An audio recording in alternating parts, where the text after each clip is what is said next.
Check 1 2 1 2, bitch.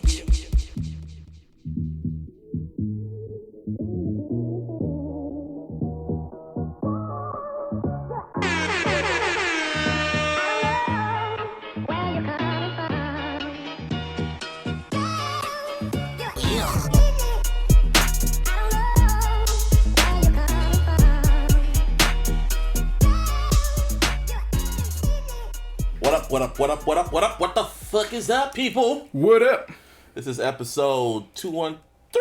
213. Fuck the free world. 213 of the Logical Sense podcast. This is your boy Buzz B. Give me a hell yeah! And over here, it's your boy JC. No hits. And Martine. Move this man! God damn, already, JC. It didn't take very long. Well, what's up, man? What's happening? What's good? We got a new president. Oh, yes, we You heard that, people? A president. No longer ho ass. Yeah. It is President of the United States of America, Joe Biden, with Madam Vice President Kamala Harris. Is that how you say it? Kamala, but you know, you close. I'm trying. You I'm trying. But before we get into that, I'm trying. before we get there, how was everybody over the past week? Worked. Man, I'm just glad I actually got 2 days off now. Shit. Nice. Yeah, nah, it sounds like, you know what I mean, on some regular shit. But when you've been working 6 days a week for like, how long has it been now? 9, 10 months? Mm-hmm. That shit's rough, bro. Operating off 1 day a week? Like- 1 day off a week? Yeah, one day off a week, Yeah. basically. That's how I feel But too. now I got 2, so you know what I mean? I'm good. It's lovely. I've Yeah. had the last fucking 5 days off because my Nice. car's been in the shop. Oh, Not nice. shit. Okay. That is not nice. I was like, it sounded so good in the beginning, and then it was like, oh. Like the first day it was like, all right, cool. Second day was like, well, it's Martin Luther King Day. That's fine. I was going to take the day off anyways. Right. By the time you hit Tuesday, it's like, bro, I don't know how you people do it, getting on buses and Ubers and all this shit. Like, relying, You're like, nah, bro, cool. relying on other people and shit. Nah, I don't like this shit. I don't like this shit when you eating your banana when you did that. Yeah, no. Like I this like this shit. I mean, the good thing is it at least forced me to clean up significantly. That's smart. So That's good. not just, what's on the outside, but actually cleaning through drawers and getting rid of shit. So, I mean, at least there's that, but nah. When I get that thing out the shop tomorrow, oh my God. I'm just going an hour drive just to waste gas. Just for the fuck of Bro, it. I'm telling you, man, because you know, how, like, my car situation was pretty shitty before, right? Right. As soon as I got my car, dog, It was like a new world. yes. Oh no! Like, nah, for no fucking reason at all, right? I went up the 101, across the 84, the Yeah. Dunbarton Bridge, and then fucking back down the 880 or 680. You know what I mean? So I was like, bruh. No, not for no fucking reason. You had to take your car out on a date. Yeah. You had to, Well, you had to get a feel for it. But you know what I mean, though. Like, there was Yeah. really no rhyme or reason Yeah, to do you it. just get behind the wheel and go. It's time to go. Right. Pretty much. It was pretty chill. I watched, what did I watch this week? I watched WandaVision. Same. The first 2 episodes. It's the Oh, first Marvel MCU content in a year. Yeah, I'll get back to you when they're like on episode number. They got 9, right? 9 episodes, yeah. Okay, I'll wait till then. Pretty much. I think that's the way to do it, because the first 2 episodes, you really don't know what the fuck is going on. I mean, you kind of know what's going on, but you're like, what the fuck is going on? Like, you know what's going on, but it's like, what the fuck is going on? Because Yeah. it shows Wanda and Vision, who's alive, somehow, some way. Wait, is that why they call it WandaVision? Aw? Anyway, yeah, and they're part of some I Love Lucy shit, like a sitcom, and it's like there's like this following the same type of flow to it, but you know something's just weird going on. Same shit for episode 2, but it was like Bewitched, and it was like weird shit going on. They have little Easter eggs throughout the whole shit. Nothing's really popping off. This week's episode 3, whatever. It's 9 episodes, and pretty much when it's done, it'll be done sometime in March, and by the time it's done, there'll be like a little 2-week break period. Then we get Falcon and Winter Soldier. They got 9 episodes, and by the time they're done, hopefully, if cases will go down and movie theaters can open it back up, we'll get Black Widow. So, yeah. I think we're still getting Black Widow regardless. Oh yeah, It's regardless. just a matter of whether it's coming out. Disney Plus or Yeah. on theaters or both. So Yeah. I'll pay $30 for that. I watched One Night in Miami. I keep hearing so much about that shit. Pretty good. What is I that? didn't realize that it's based off a play, and I forget who the gentleman that did the play is, but Regina King, she made her directorial debut with this one, and then she Nice. brought the screenplay, or the guy that wrote the play, she brought him on as the screenplay writer. But basically, it's a what if Malcolm X, at the time Cassius Clay, Jim Brown, and Sam Cooke were all together in a room the night that Cassius Clay beat Sonny Liston in Miami. Did And it really happened? It was just a what if? no, it's inspired by true events, and I don't think they met. While they were all, I think they were all together at some point. I don't think Yeah. it was to that extent to what it was. So it's an inspired by, but it's believable. Like Yeah. you're watching it, you're like, It happened. yeah, no, I can believe that shit happened. Really well acted. Like Was it what the dude who played Malcolm X? He played better than Denzel.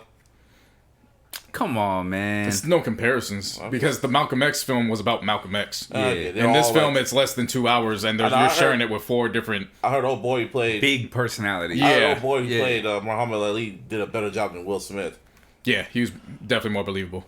Wow. Okay, that's saying a lot. Yeah, I mean, I don't like comparing because obviously it's different, but even from the look, And how he from the way he and talked, everything, it was that was Muhammad yeah. Ali. But when you watched Ali, that was just Will Smith acting like Muhammad Ali, Pretending to be Muhammad pretending Ali. to be on Muhammad Ali. I mean, I guess I don't comparing wise to me. It's really not the same because maybe the guy that played Ali in this one, maybe he can't carry a whole film. You know, so to me, it's not fair. I'm not really there Yeah. to say which ones are better. I'm just saying for this film, the actors did a great job in who they portrayed. Got you. I believe it. But yeah, WandaVision was that movie, and I was just binging like a whole bunch of Batman. Finished Batman Beyond. Watched they got a deep ass DC content on HBO Max. They really upped this shit. I watched Death of Superman, and I felt like slapping somebody because that shit was fucking fire, and nobody told me it was fire. The Death of Superman like movie on HBO Max. That shit is fire. Like it almost left me shocked. Like how come no one told me how dope this movie was? But yeah. I will say this: the Wayans be like brothers, that. the Wayans brothers has aged phenomenally well, Really? and even aging phenomenally well, it still would have got canceled in this day and age after the second episode. Soon as Marlon looked at that boy and said, "You keep playing with me, I'm gonna send you to Michael Jackson's house," I was Oh, like, fuck you. "All right, yeah, this shit would have got canceled. Right? Would have been no fucking I wait would have canceled it time." myself. I would've canceled that shit myself. Oh, fuck you. Buzzy's like, what? No, it was like, that shit. what? It was like, oh, fuck you. But no, that show has aged so damn good. How many Like, seasons was it? 5. And then they just randomly canceled them, too. They didn't even give them a final episode. I remember that. Yeah. 'Cause they said it was a scary movie. It's like, the Wayans Brothers, that was a great fucking show, man. They didn't give us a final episode. Yeah. Just ended it. But, yeah, man.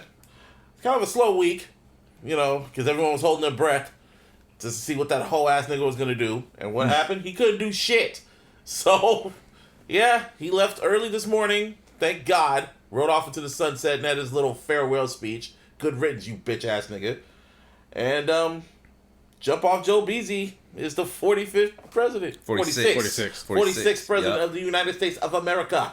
And Oakland's sir. very own. Oakland raised, Oakland born, very own. Kamala Harris. Okay, Madam Vice President Harris. That's what I'm just going to say. 'Cause I don't want y'all getting on me for fucking her name up again. I mean, bro, you know, there's a few reasons why I kind of expect you to get the name right. You know what I mean? Uh-huh. Woman of color, from the Bay. In my ears, it Like- sounds like Camilla. In my ears, it sounds like Well, Camilla. motherfucker, get some Q-tips. It's just like you're Clean saying. them shits It's just like out. you're saying the word "calm" and then you're saying Allah like it's like Allah. Muslim. Kamala Harris, right? Bingo. Kamala Harris. Perfect. But yeah, Good job. I mean, the inauguration was like boring as fuck to me. It was just kind of just like going through the motions and shit. Biden had a good speech. Lady Gaga sang the fuck out of it. Who else was there? Mrs. Obama, Mrs. Michelle Obama. God damn, she looked just mwah. Just, mwah. It was a big flex. Respectfully. It was a big flex. Yeah. Like, she walked up there like she was Big Drip. Yeah. Oh, yeah. She did that shit on purpose, too. Compared to what she wore at the last inauguration. Oh, she was happy as fuck. J-Lo saying, ugh. Had to, yeah. Nepotism. Yeah. And, yeah, and Biden went right to work and signed a whole bunch of shit, just unraveling everything that Trump did, just trying to, my bad. Like, our bad.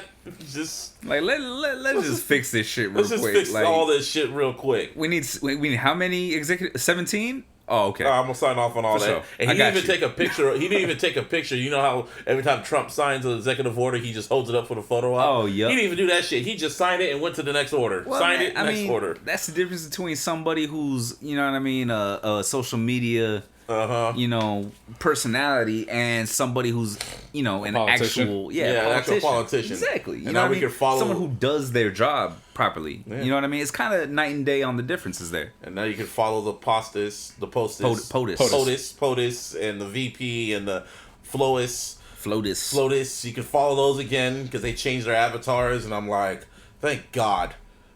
And then he's actually tweeting coherently and making sense and shit, and it's like, thank God. It's just, and MAGA folks are just losing their mind, crying online and shit like that. Like, I can't believe this. Do something, President Trump. I mean, he's no longer President Trump. Now he's on the run Trump. Well, I mean, you know how it is, though. Every former president is forever called no, if the Mr. President. President. Now that the Democrats took over the Senate, they're gonna have that little impeachment hearing. And when they impeach him again, they'll strip away all that shit, like all the quirks, like the Secret Service, all that shit goes away. Like he won't get the tax cut, and the pension. That was that's what I'm talking about. I was excited about that. Yeah, he won't get the pension no more. Like it's done. Oh man, these past 3 Wednesdays, man. I told you said on the last episode. Looks like this year, Wednesday is the day of the week. It was three things. It was the insurrection, then it was the impeachment, then it was the inauguration. I call this the epilogue of 2020. Like that's the last chapter of a book. This is the last chapter of 2020, and I guess the real 2021 is gonna kick off next month. And you know who's not gonna kick off 2020? Trilogy in the Book of I. Hey, for real. You feel me? But I do want to give a shout out real quick to Amanda Gorman. Oh yeah, I heard too. Amanda Gorman was became the youngest inaugural poet ever in the United States at just the age of 22. Damn. So definitely want to give her flowers. Shit. She did a tremendous job. I was zoned out pretty much for that, most of the inauguration, but I definitely tuned in and was front and center for when she did her part. So salute to her. Yeah, Twitter was fucking great. Just going on there and everyone commenting on what everyone was wearing and shit. Pence showed up to the inauguration, which was funny because Trump didn't want to go there. And it's so crazy. Like, he was on that plane going to Florida and he had to watch that shit. Watch the inauguration go down and just literally watch his power completely just... That's one of the things that I just... Now, granted, there's a long list of reasons why I cannot stand Trump. Mm-hmm. But, bro, come the fuck on, dude. Like, you can't go to the fucking inauguration. Because he's a bitch. Oh, I know this. But I'm just saying. You know what I mean? Like, come on, dude. That will make him look weak. And he doesn't want to... Him doing what he did made him look weak. What the fuck are you talking about? In his own mind, he feels being a loser is a form of weakness. Well, he's a loser. I know. He is weakness personified. Who is there? It was like a breath of fresh air. Like he can't even go on Twitter. He can't do nothing. He can't comment. He can't hate on it. That's why it's confused to me when people say that Obama was the most divisive president in recent years, and I'm like, no, yeah, because people do say that. People say that. No, I'm just saying, I'm just saying, Yeah. So people make that claim. And literally over the past 3 months, it's like, really? The guy that his biggest scandal was a suit? Mm-hmm. You know what I mean? Like, literally, not even being... killing a fly. Killing a fly was his biggest scandal. Yeah, killing a fly and wearing a gray or whatever colored beige suit it was. Yeah. Like, those were his biggest crimes. Yeah. And he was the most divisive. Like, that goes to show what America you live in. I don't understand it. Okay. I don't get it. I don't get it either, man. I'm just glad the madness is over when it comes to the presidency. Because these niggas are still out there. The racist motherfuckers, they're still out there. Oh, yeah. We're back to regular racism now. In hiding. Back to normal America. Back to normal America, Yay. quote unquote. They ain't no normal. Well, wait, I'm not exactly normal. We still got COVID, but Yeah. you know what I'm saying. Watch, though, I'm like, telling you, it'll just be some funny shit. I was talking to Edgar about this earlier today. It was like, it'll just be some shit. In the next 3 months, COVID numbers just start dropping. And it was like, that's all it took? Really? Well, that's all it took? All I mean, right. the positive sign about this inauguration was everybody had masks on. Yeah, except for Garth Brooks. I mean, he had a microphone, so. Garth No, Brooks, no. man. But then he went right up. He shook the. No, when he was done, he just literally ran up out of there like, oh shit, get me out of here. Yeah. He thought the scope was on him. Yep. Shit. Yeah. Who else sang there? Lady Gaga sang the shit out of that. J-Lo again. Yuck. And yeah, it's over. So I hope we don't get mad again about politics. Politics is boring again. Let's keep it that way. Yeah, let's hope it stays boring because I don't need that much excitement in politics. For ever 4 again. years, like No, ever again. ever again, Fuck it. ever. I hope God's like, I hope y'all learned your lesson. I think there's something to be said about that. Yeah, initially, when I had made that claim a while ago, I mean, obviously it was like, oh yeah, okay, we're going back to boring. Today wasn't boring. In the sense of, I mean, you learn, hopefully people have learned a lot about just government, especially American government in general, over the past 4 years. Yeah, But- seriously. I didn't see anything that made it boring in the sense of, okay, we're back to normal. If that was the case for boring, then Biden low-key set a new standard. Because he did call out white supremacy. He sure did. Called them out. Said, I could be wrong, and again, this may be showing my age because my first election that I voted for was Obama's first term, because that was the first year where I was above the age of 18. Yeah. But I don't remember anybody coming out and... Yeah, I'll be honest. Because they were hiding. I can't think. Because of they were any. hiding. They were hiding in plain sight. They weren't open about it. Like how. But it's not even just about that. It's, I mean, even people that made their claim that they were about unity. I don't remember hearing Bill Clinton say anything like that. You know what I mean? Yeah. Yeah, well, the one thing I guess the reasoning I guess I can come up with for that is because we never had some like issue the way it happened this time, where, you know what I mean? Granted, you know all the killings and all that. Yeah. But I'm talking about even the insurrection itself. Yeah. Right. Look, I know we talked about it, white privilege and all that shit. It was on full display or whatnot. You know what I mean? That showed that it was actually there. And those people, a lot of them, you know, have ties to, if not directly involved with, the government, white supremacy and groups. white supremacy. You know what I'm saying? Yeah. And it's just wild. And it's one of those, when we look back at this, we're gonna tell our kids, yeah, that happened. It was like first we 2020 had was a hell of a year. we man. had Bush, and it was like, I was fucked up. Then we had Obama. This crazy shit. That was like great. Those were great 4 years, 8 years. And then all of a sudden we had, you know, those 4 years that was kind of, you know, it's kind of crazy. It's kind of weird. It was just a tad bit weird. And the weird, I keep saying this fucking word. I've been saying it all fucking day, dude. Too like principle? just no, like the same way you guys were doing with the principal a couple weeks ago. Yeah, For me, it's just everything feels weird. it's a new day. Like everything is just fucking weird, bro. It's all fucked up now. In the word of Disney, it's all fucked Yeah, up now. man. There's a big ass, massive reset. That's what we just got right now. His 4 years was like one big reset of everything. And it's just like, he just fucked it all up. He tore it down. Now we got to build this shit up again from scratch. Yeah. It's like when you used to have the old game consoles that didn't have the in-console storage. Yeah. So if your memory card got wiped out and you were in season 4 of your franchise mode, Yeah. Oh, I guess that happened to you before, huh? Oh, that's happened to everybody, man. Well, fuck, now I gotta start all the way from I gotta start all the way from me. ground zero. And you know what? I'm too pissed off because I might break my controller, so I'm not gonna touch this for a week. And then shit just, you know, spirals out of control. Yeah.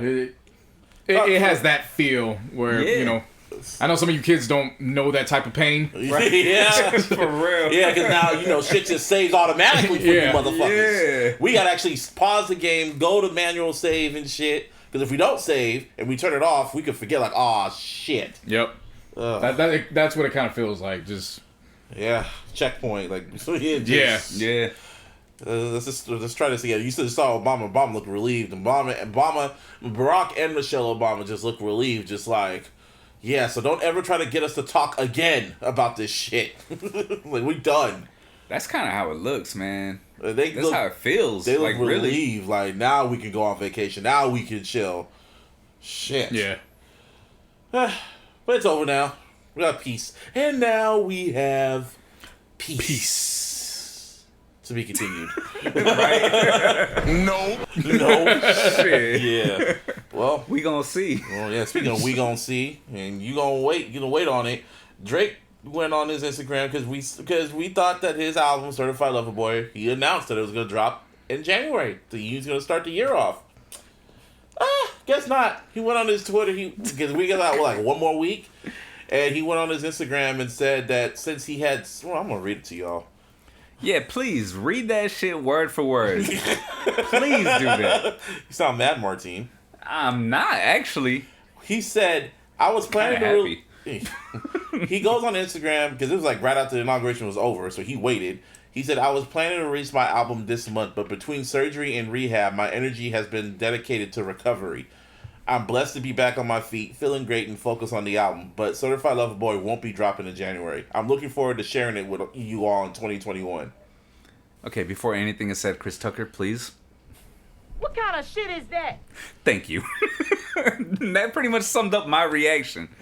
I mean, I don't know what to say. It's just at first I was like, dude, what? No, I don't know what to say. I remember exactly how I reacted. It was like, wait, so you had surgery? I know he had surgery. I remember that. But I do remember seeing you going up, walking around, going on vacation, going to clubs during the pandemic, playing card games, dominoes with Meek Mill and Lil Durk. Like, I saw you doing that shit. But now you said you were focused on you're focused on your recovery, which means you weren't focused in the studio. So this whole time, you weren't even recording the album. You were just... Benny the Butcher got shot in the fucking, leg, foot, and he recorded more music and dropped more shit? Bro, He was acting. Like, what the fuck? Drake fan, you gonna miss me with that shit. Or they're thinking like, oh, he's gonna drop in February. Marketing, it makes sense. It's right before Valentine's Day. Certified Lover Boy. I'm like, nah, that's just a piss ass excuse. What that tells me is he felt the album wasn't ready yet because again, this is my theory. He saw Laugh Not Cry Later. Didn't really do well in his eyes on the charts. It was top 5, but it didn't go number 1. Didn't even touch number 1. Maybe number 3, number 4, number 5. It stayed on the top 10, but it didn't do well in his eyes. And then he saw that some of the leaks that were coming out weren't gaining traction like that. So, he probably got cold feet, or he probably got word that someone else is coming in January, or someone else is coming. Yeah, man. Candyman? I've been waiting for that shit. We all did. The whole world been waiting. Yeah, but here's the thing, man. Mm-hmm. I have this feeling that and I mentioned it to you on the ride up. Mm-hmm. You know what I mean? I really feel that it's about marketing, especially if it's going to come out next month. Next month, we've been talking about it for a while now. Valentine's Day, all that shit. Certified Lover Boy, blah blah blah. It plays into it. I hope he just keeps getting cold feet. Like you said when you read that. I really do. Like I just hope he keeps getting cold feet. Like meaning, oh, it's coming out this month. No, we're gonna push it back. No, we're gonna push it. Keep pushing it back, man. You don't want to hear. You don't want to hear. I don't want to hear that shit. I don't want to hear it. Well, again, like it sounds like to me, he got cold feet because it sounds like he just wasn't focused. Every time even though the night before he posted this bullshit, he posted a screenshot, like a photo of him with his back turned in the studio, like he was focusing. So you tell me those were all photo shoots? You weren't really recording? Yeah, no, of course not. Like you spent all that time recovering. Oh, okay, all right. So I'll say this, and I'm coming from 3 different points from a logistics side. Okay. First one has to do with pain. And the reason why I'm starting off with pain is because I'm probably the one in the room that deals with pain on a daily basis the most. Mm-hmm. For those who don't know, I have sciatica. Mm-hmm. Sciatica means that there's parts of my disc in my spine, particularly the L5 and the S1 area, where it becomes intolerable. Now, the L5 and the S1 are basically the separating points between your back and your lower back. Mm-hmm. Since we've done this podcast, there's been 2 times where I told you I'm not doing the show today. Yep. It goes to sciatica. So one, I'm never going to critique somebody's pain tolerance, or I don't know what their pain is. Mm-hmm.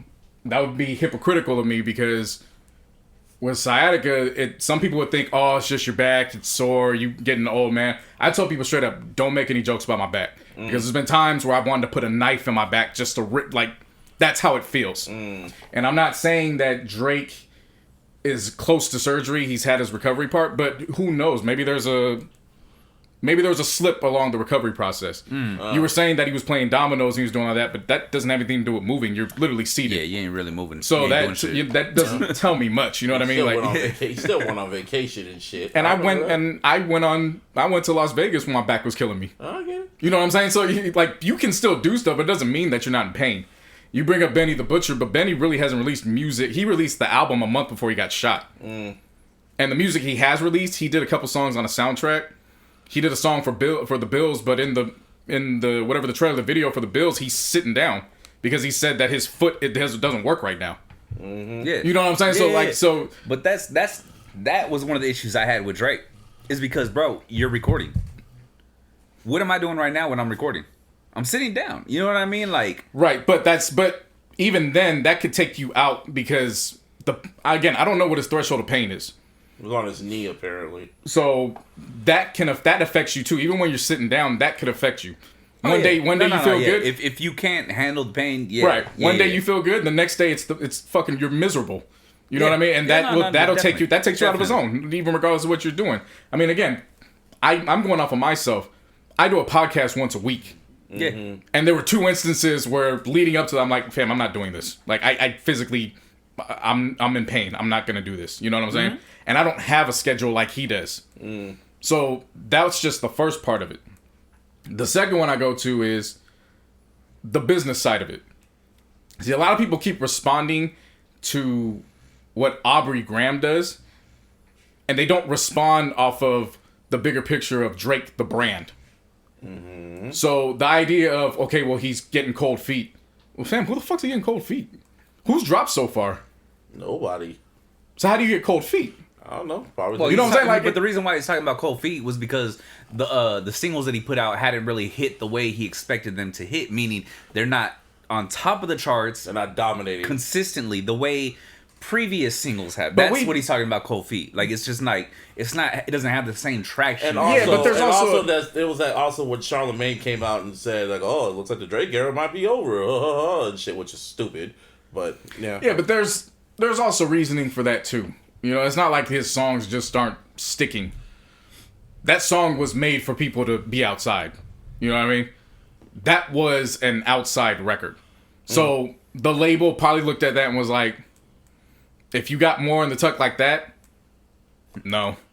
You know what I mean? He is the label. Like, but isn't he the label? But that's my point too. He's also 2021 when you think about it. So what's he getting cold feet from? If you think of it from that perspective, there's no reason to get cold. That's not a theory that I believe has anything to do with anything. Because he is the bar for 2021. I feel it. So is Kendrick. So is J. Kendrick's not the bar for 2021. Drake is the bar. He's gonna set the tone for the industry this year.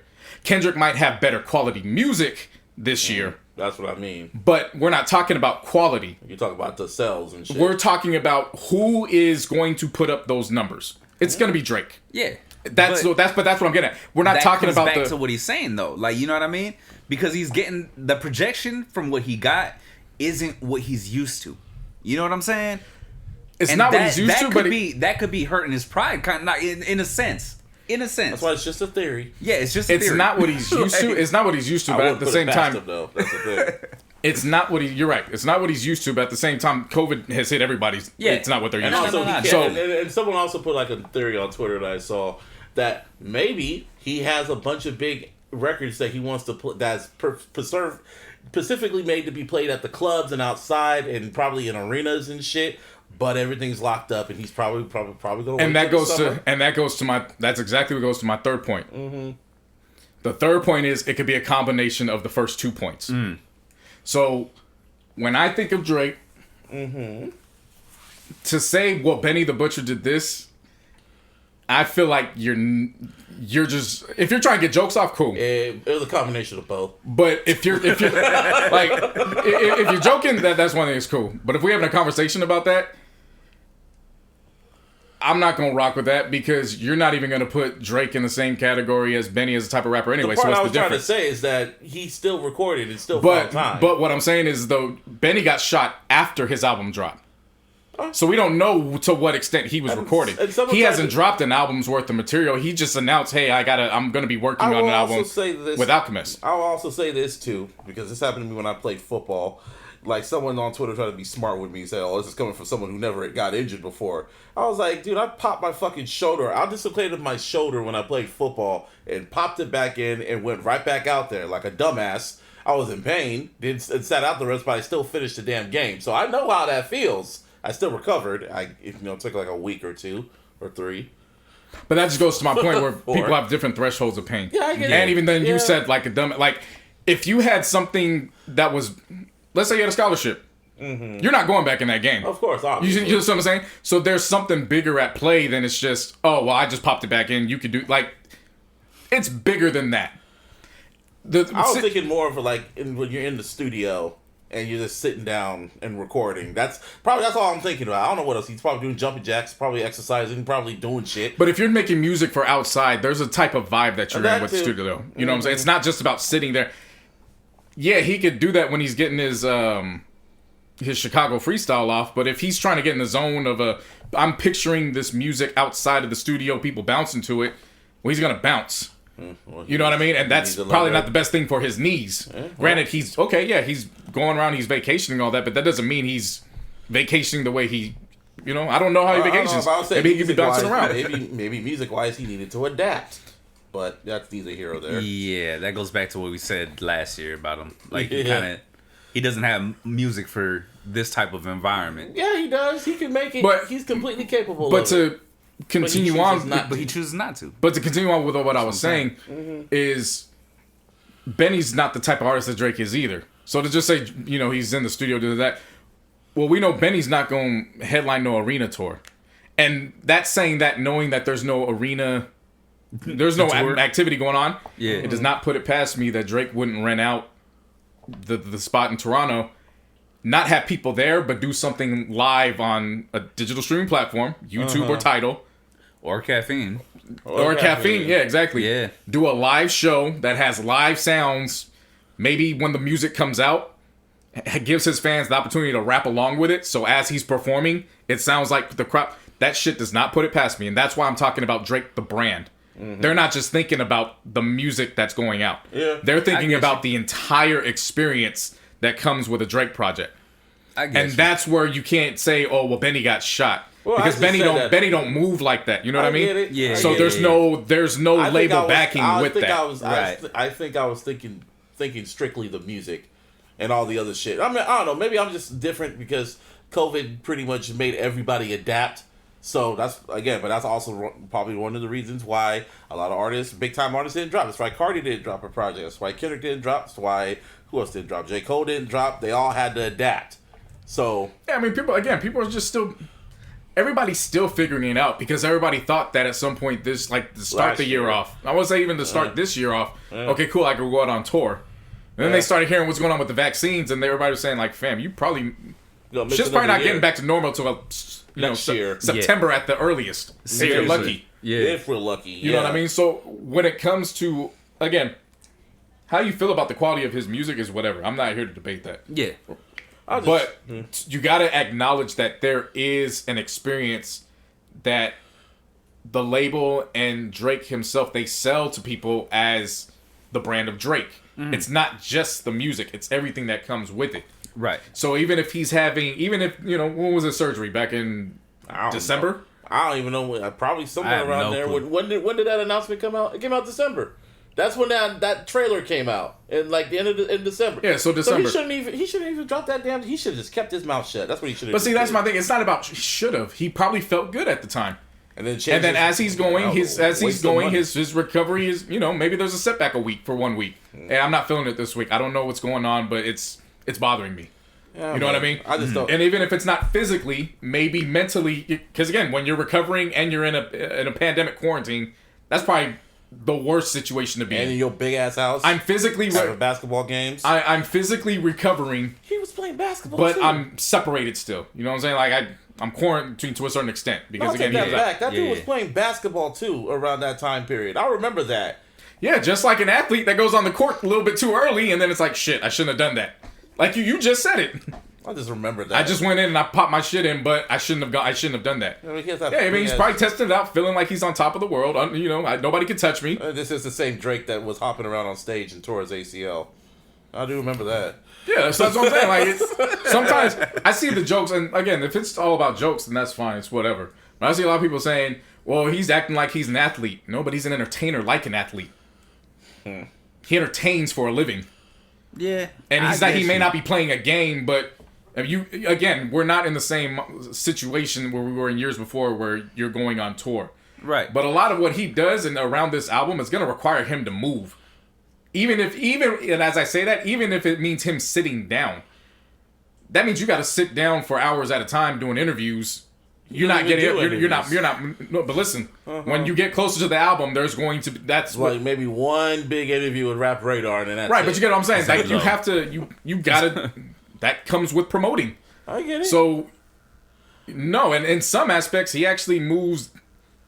In some ways, it's more different than an athlete. There's really no stop button. Well, sometimes he's got to go 24 hours. Well, then you know what I mean? Yeah. I get you, man. He should have just kept his damn mouth shut. Don't announce shit. Like that's pretty much how I feel about artists. Just to be fair, right? And this is strange. I'm actually being fair with the Drake conversation. Oh wow! But to be fair, Busby kind of has this thing against announcing, though. You know what I mean? That's just like in general. That's like me. Yeah, right. So that's you. Yeah, that's me. He's the biggest act in music right now. So is Beyonce. She don't announce shit. Just drops it. She's okay, Eminem doesn't announce it. Drops it. He's not the biggest act in music.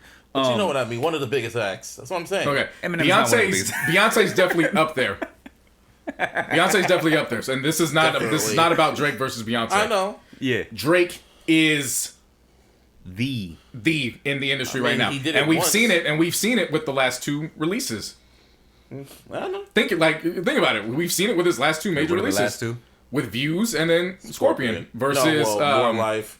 It was Views. But what I'm saying, the bigger ones that we knew, that's what I'm getting at. Yeah. Those two. Yeah, that's again, because when he popped up with like the demo shit is just demo. Yeah, we're talking about the full-fledged fucking care package was just care. Oh yeah, I know what just you mean. old I was shit. thinking like More Life, and then that's what he means by bigger ones. It's like he's talking about fucking the ones that were like put out versus there like when you that. talk about You know Lemon, when you talk about Lemonade, and then Everything Is Love. Of course, it's Beyonce and Jay. They're gonna command attention too. But we know factually, numbers wise, there was a difference between a Beyonce drop and a Drake drop over the last two their major releases. Yeah, there was a difference, which tells me that, like, no disrespect, Beyonce. Again, Drake is the bar for the industry as of 2021. Where we move forward in that, again, that life change you can change, but as of right now, he is the bar. So what Beyonce does doesn't necessarily work for Drake. And that's okay. Not everybody's supposed to be the same. Beyonce can do it because there's still mystique about her. That's a part of her branding. that's true. You don't get close to me, so I just kind of this is how I move. Yeah. Drake be everywhere. Yeah. So it makes floods more the shit, sense bro. to that. Literally. Yeah, it makes sense for him to announce shit. I don't know. I think after what Beyonce did, I was like, that's the standard now. Some of these big time, like I'm talking strictly the big time artists. Even then, dog, I can't even call that the standard. That's like the standard. That's for her standard. Exactly. That's what I'm about to say. That's the standard for her. That's not the standard for everybody else. Because I mean, even Kendrick, to an effect, yes, I know he did kind of just drops like, here's the single, or here's the But there's still that 2 or whatever. There's still that 2 week. That little Exactly. 3-week window. And the pre-order is up. You know what I mean? Like it's not hidden by But no yeah, means. You I know think what I mean? the release dates are coming are like getting closer and closer together. You're gonna now. Oh yeah, I'm dropping the album next week, or I'm dropping the album Friday. They don't like actually just drop them. I'll be honest with you, that I like a whole That's lot what more than a surprise The drop. surprise drop is kind of just like, oh shit, because Which one is it? Like when it's like a week before or 2 weeks give before. I like that like, one. you know what I mean? the week Yeah, window, just not like I like that a one. month build window. up just enough anticipation. You know what I mean? Yeah, pretty much. I do like that. I don't know, but like I said with Drake, I feel he can afford to do the Beyonce drop just because he did it with If You're Reading This Is Too Late. He did that. I feel like he could, He really could. but it's one of those things. It's like it doesn't have that. Like it doesn't have people waiting for it like that. You know what I mean? Because he dropped so much. You know what I'm saying? Yeah, because he floods the market. Exactly. So when it comes down to the album, it's like, Like if Justin he's got to give a heads like up. if Justin Timberlake, like if he dropped 2020 Experience, like out of nowhere, like oh yeah, I got a new album out and it drops right there. Yeah, everyone would have lost their fucking mind because he was gone for like 5 years from music. yeah, Exactly. That would have made. That's why Drake. That coulda worked. That's why Drake should just go away. Drake should have been did that. We've talked about it. So many times here. Yeah, like at exhaust, Yeah, bro. and that's why I stopped talking about that aspect because a Because it's part not of gonna happen. because a part of accepting somebody or an act for what they are, you can't keep nitpicking at what you would do because now it's just a matter of okay, well now you're just you haven't accepted it. You're still trying to change and get him to fit a mold that you're doing, and that has less to do with the act versus your perception of the act. You know what I mean? Yeah. So to continuously say, well, he should do this, like, fam, he's going on what, Project 8 now or something like that. it's Like, he's that stuck date's in his done. The ways development's now. done. This is if you're gonna accept the fact that this is who he is, then you also got to change I've idea. I've already accepted who he is. No, but what I'm saying is, the other people. What I'm saying is, you say that, but then just earlier it was, well, he should move like Beyonce. Well, not move like Beyonce. Well, I mean like release music out the blue with no announcements, just drop it. But you understand that's not who he is. Move like Beyonce. Yeah. Yeah. So but that's what I'm saying. That's not who he is, Yeah, and that's you're not who he is. you're putting still. Yeah, it's one of those things, bro. It's like at this point, you know what you're getting on the album. Mm-hmm. You know how it's gonna be released. Yeah. You know how the tour is gonna be. Like how, like you know what I mean. He's always gonna predictable. bring somebody who has street credibility with him. Yeah. If you notice that, It'll like you know probably what I be mean. Roddy Ricch. And I won't even say predictable because going Like- off of that, Beyonce's predictable. You just Yeah. can't predict when she's gonna do it. Exactly. But she is Yeah, predictable. but it is predictable. Oh, yeah, it's a very surprise predictable. drop. Yeah, it's not even predictable. It's just that's a part of their brand. Yeah. That's all it is. Yeah. He still operates on the. He's one of the few acts, really, if you think about it, which is kind of funny. The irony of the situation is when Busby always says, I just wish music used to go back the way it was. Like what? He's still one of the few acts that operates and still moves like the way the old act was, which was a long rollout before the album dropped. Yeah. That's kind of the irony of Busby Yeah. saying all that is, I just wish they did the music the way it is, but he's one of those acts that still does it that way. He does it like the old Old yeah, school way. the Yeah, old he school dropped the way and video. shit, yeah. When did he drop Laugh Not? Damn, Laugh Not Cry Later will be old by the time the album drops. I just See, realized that shit. That's the issue. I got. just realized Like, that shit right even now. When did that shit drop? like- I know last year, but I know we're talking about the whole Drake shit, right? And you're mentioning Laugh Now Cry Later. yeah. I really dislike when the album or a single comes out and then the album will come out like a year later or something. You know what I mean? Like maybe not a year, but you know what I'm saying? Like a I get it. huge like gap in between. Like for example, with Cardi shit, like the Bodak Yellow, it was good. It's a really great song. Don't get me wrong. The album was good too. Great, actually. But the space, you know what I mean? But the like, way she put it on the album, though, is what saved it. Oh yeah. Yeah, No, how definitely she that. placed it on the Definitely, album is it what wasn't saved it. just like thrown in As at a the very bonus last track, that's what they could have done. Yeah, That's yeah. probably what Drake might do, and he might add some little interlude shit to like transition to the next song. You know how you do album versions. I've never been a fan of that. Yeah, you know what I mean. Yeah, no, I understand that. Yeah, Yeah, but whatever. Yeah, I mean, again, it's one of those things where when he drops, because I don't buy the cold feet situation when you're the bar. You know what I'm saying? Like, what do I have cold feet about? Everybody's waiting on me. So what's there to have cold feet about? Cold feet in my eyes is when you're forced to adjust because of what's going on around you. If you're going, That's what he's doing. No, if you're making adjustments based on what's going on in house, to me that's not cold feet. yeah, that is a little bit different. To me, I get what that's you're saying. reevaluating your situation Yeah. and saying, okay, I can do this, and I probably would, but in the bigger picture, does this give me the best opportunity? Because again, if he drops in January and it's gonna be forgettable, like you say it is. Yeah. Do you understand what I'm saying? Like, again, this is why I say sometimes you got to think logistically. Yeah, you got to think from a business standpoint, not just because then you got to think about who else is gonna drop. Sound the horns, bro. That shit was fucking fire. because that's what I'm saying. Like, if that's what you're expecting, and he knows him himself. All right, I'm gonna put out 22 tracks, and I know I'm gonna build around 8. Then what's the rush to come out in January? Yeah. There's no rush. But then in my mind, it's like, why the fuck announce it? Yeah. And like I said, that goes back to what I was saying. He just doesn't like announcements. Yeah. Which at the time, it could have been a different story back in December. Probably. You know what I'm saying? That's the reality. It could have just been a different, situation in November. And he probably did plan on dropping on New Year's. That's what I'm saying. You know, maybe it wasn't the plan, but maybe it was an idea. Right. He probably had something planned out in November. Came time for the surgery in December. Obviously, that's gonna change things. Okay, now we're kind of moving around this in December. Hey, I feel good to start it off. Oh shit! Now I got a real little relapse, real quick. Fuck. Okay, now, all right.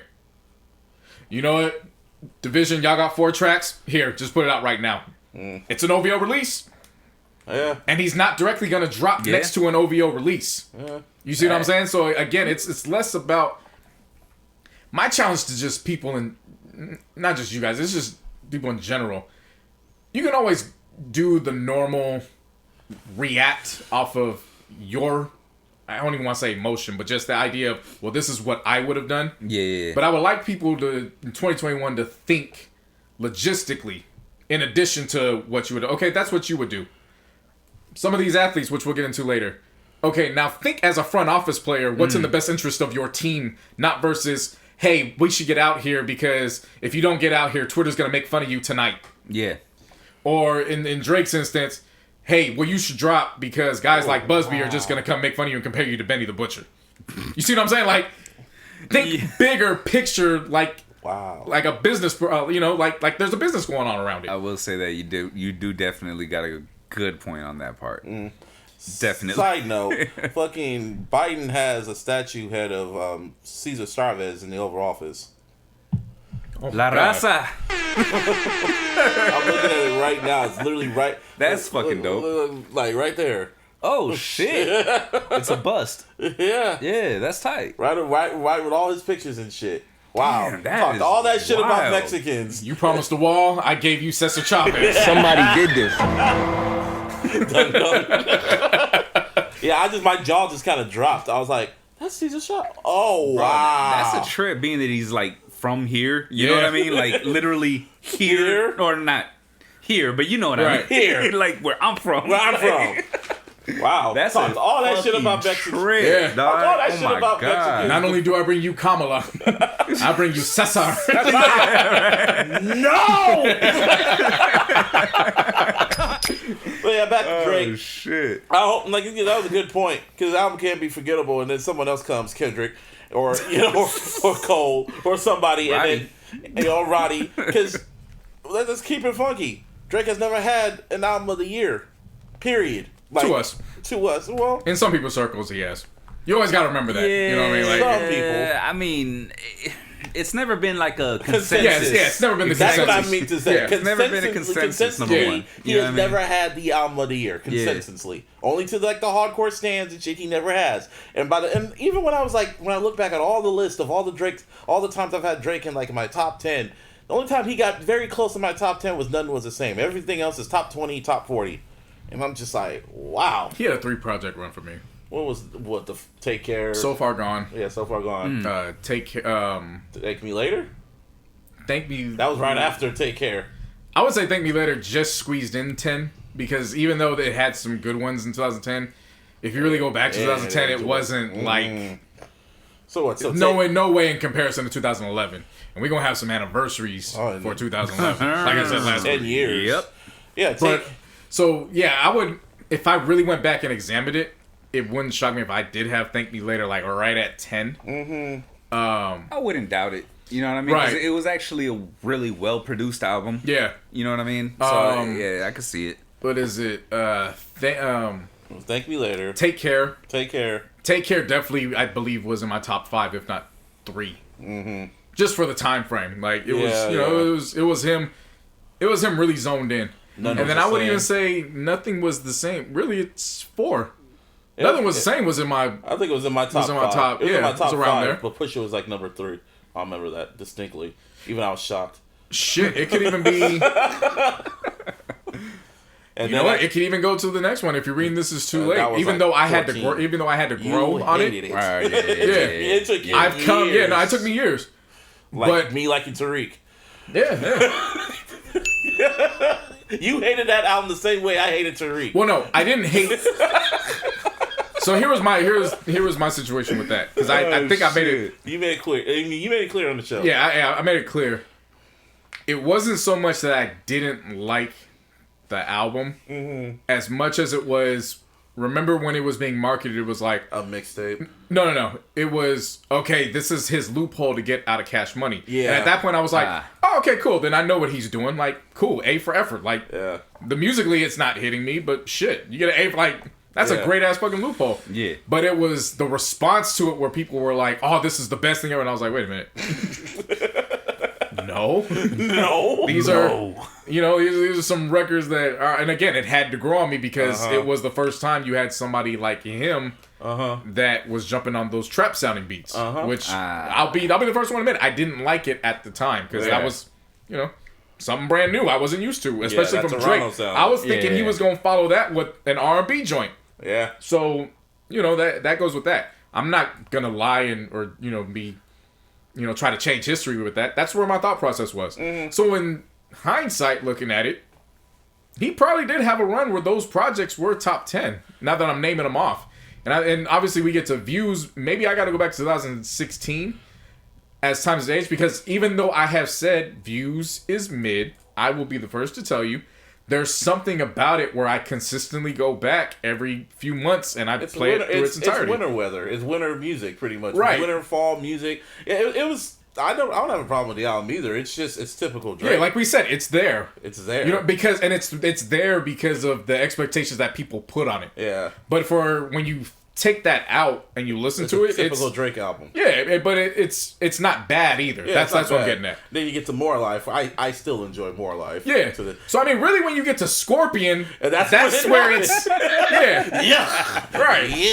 That's when it happened. But we know what happened with Scorpion. He got taken out of his element. Yeah. So maybe now he's getting into a situation where they're telling him, "Yo, you're getting out of your element again right now. Bring it back and let's go. Let's redo it." You see what I'm saying? So when you think logistically, it's not just about Yeah. You see what I'm saying? And then what's it called? The dark demo. You're making me give an excuse to Drake, man. What kind of And then he bullshit is this? the other one, the dark demo tapes. Yeah, and those weren't even I don't bad. You know what I'm even saying? count- Like I that don't was just even count something those. to again to That was quote Drake. quarantine music. To quote Drake, that's just something to do when there's nothing to do. In this big ass Wayne Manor. That's what I call that shit. That's Wayne fucking Manor. Even Yeah. though he called it the embassy. Nah, nigga, that's Wayne Manor. What's the fucking Batcave? No, that's See, not. the It's thing not even about Wayne. it It's not is- even with the Batcave. That's just Wayne Manor without the Batcave. I was about to say, it's like, nah, bro, that's on solid foundation. Like, you know what I mean? Damn cave. That's Bro, Graham what you Estate. call it? But Huh? That's Graham Estate. That nigga could put. He could I was actually gonna make say, his he own. just don't want to call it Wayne Manor because it's his. Yeah. You know what I mean? Yeah, Like, Grand Manor. Put up the fucking owl signal, letting people know the album. That's what he should do. that would be fucking Now dope. that- If he knows the album is done, he puts the fucking signal in the air with the owl saying, I "It's have been done." waiting for this man to use some logistics Damn, in his backing. Busby. And that right there is something that I'm talking about. You're not changing how it is that he markets. Yeah. You're going off of what you expect from him. So something like that is a part of his brand. And he has money to do that shit. He Yeah. can make the owl Yeah. signal. Yeah, He put could do that motherfucker, shit put for that motherfucker sure, up dog. 10 minutes before the joint drops. Or Just to come- you know what I'm or saying? just to announce that the album is done. Yeah. He puts it in Yeah. the sky. and That he would just be put- fucking smart, And dude. put album done. Yeah. And don't even put the date. I'm just letting you know it's done and with it's the coming. owl. With the owl. With the owl in the air. He It probably would get- have to And be. he runs That would be Toronto. incredible. That is That something would I be would buy a part of his. fucking genius, I can dude. see Like, that a part Yeah, of his you brand. owe me, Drake. Yeah, well, you that's owe if me. he does it. I know. He'll probably do something the complete opposite. It'll just be like, why did Hey, you... man, I don't know. You never He know. has the money for it. Shit. Yeah, not definitely that. He has the money. Definitely fucking Oh, that. yeah, dog. no, What he the ain't- hell? This he ain't nigga- lacking. And he'll probably think I'm about like, have that. you seen his house? I mean, seriously, he has the money. Make a fucking owl signal. Like, you have the money on some Batman shit. That would make, man, that's what I would do if I win the fucking lotto. Speaking of the lotto, did you see how much that shit's cost right now? I win the motherfucking lotto. I've already made it perfectly clear. 900 million. Over, is it 800 million? What? 800, 900 All right, million. That's look, a mega check ball. us out, man. We really need to start doing this shit. Like, I ain't even playing. Like, all together, it's the like three 1 of point. us It's just- like 1 point. If with the Powerball, with know the what I mean? Powerball, We in. and the Super and the Mega Million, it's Bring like, it in, guys. yeah.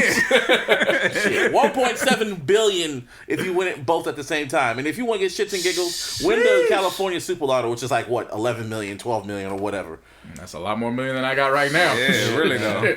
That's scary money. I Put all instantly that. become the 1%. I would put 30% straight into Bitcoin. That's instantly, dude. That you instantly become one of the 1%. Like, I have more money than Trump at that point. I'll be like, I mean, you know, you ain't gotta have that much money to have more money than Trump because Yeah, you don't true. really got that much money. But that's neither here nor here or there. there, but that's scary money. How would you feel if that actually happened? Like, if you look and you saw the numbers and they all matched up, what would be your? I can't even answer that. What would be your instant reaction? I gotta smoke. I'll sit the tickets down. And I'm just gonna go outside and just be like, Yeah. No, you remember the New Year's joint? yeah, the big Yeah. ass joint you made. Yeah. Yeah. I don't even know who that's I'll it. call. Like, I'll leave my phone away and I just like, I'm not even gonna call nobody. I'll Oh just. fuck no! I'm hitting y'all up right away. No, I'm not gonna hit. No. I have to like No, compose myself. I would hit y'all up right away. Like I would be so fucking amped. Like, yo, we did it. Like, I'll have a delayed reaction. That's what I'm We trying did to it, say. Jay. We did it. We won the fucking lotto. We did it, Joe. We won the fucking lotto. I said that on shit. I said that on my sister's birthday last week. Yeah.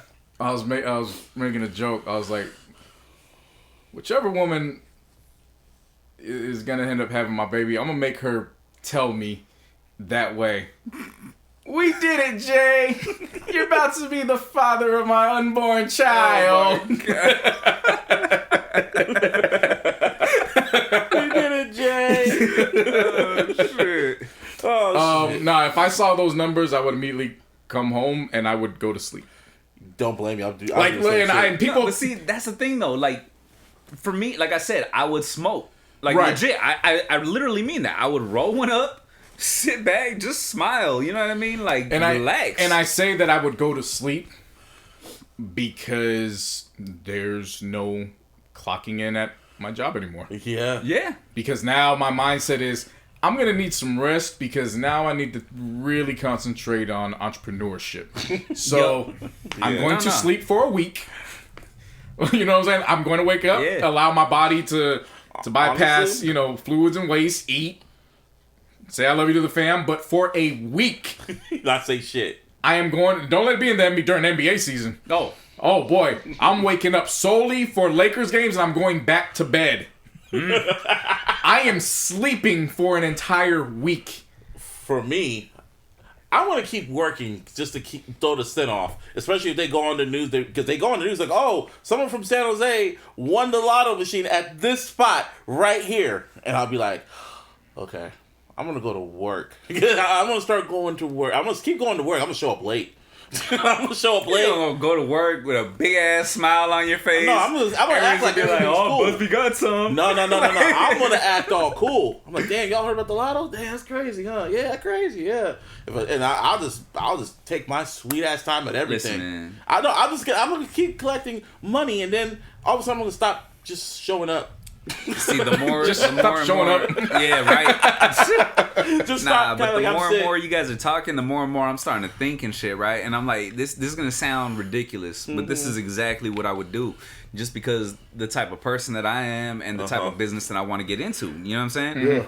The first fucking move that I would make is to get a hold of. I'm not gonna mention somebody's name, but I'm pretty sure. Oh yeah. We know what you're wearing. Yeah. So yeah. that's the first person I would get in contact with.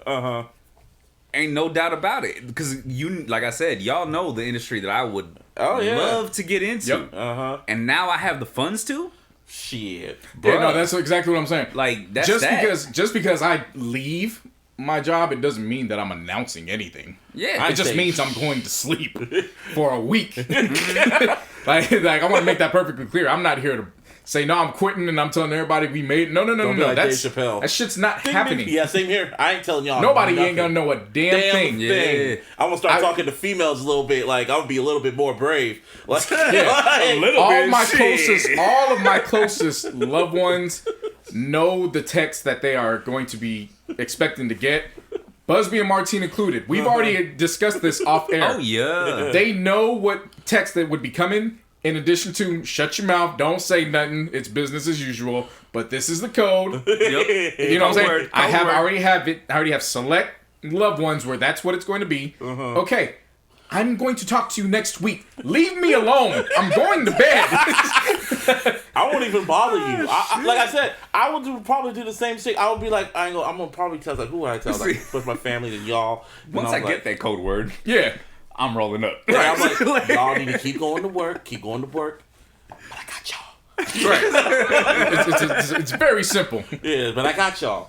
But that's a lot of fucking money. Like, that's scary money. That's Yeah, just that is like a shit that's a ton of lot. money. And then you take taxes off. That's still like almost That's half a still billion. a lot of You're getting Patrick fucking Mahomes' money. contract. You get Patrick Mahomes' contract. Yeah. And he ain't do shit. Right. I don't have to get a concussion. At that point, it's like you ain't fucking what do you call it? You ain't taking no hits from no D linemen. You ain't throwing no interceptions. You ain't getting no touchdowns. But hey, man, you got that money. Got that coin. Stack that cheese. Oh shit. That's a lot of money, man. Oh, that's speaking of Patrick Mahomes. That was a classic game with the Browns and fucking Chiefs. Who would have thought?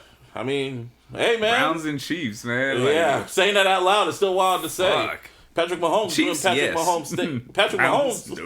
I mean, Patrick Mahomes was doing Patrick Mahomes things for the first 3 quarters. That's when he went out. JC. Oh, he was fantastic. And then when did he go out? 4th quarter or 3rd quarter? All right, so it was 19-3. 1910. Yeah. So it was still 3rd quarter. Mm-hmm. It's probably 3 minutes left or something like that. Yeah. It looked like he had already rolled his ankle a little while before. He was still playing, but you kind of You could sense it. tell like, all right. And then I forgot who, it wasn't a hit because it was a full-fledged tackle. But when he went to the ground, he went down head first. So it was like, damn, that was a tackle. And then when he got up, his legs was jello. And then it was like literally the whole timeline was, oh no, oh shit, God, no, fuck, no. Like literally everybody was just, damn. Yeah. And then you just remembered the Browns just scored the last drive. The Browns just went like, huh? And They smell blood. immediately when they got Heaney out, they made him, turn over on downs. I want to say downs, but, the punt. Henny.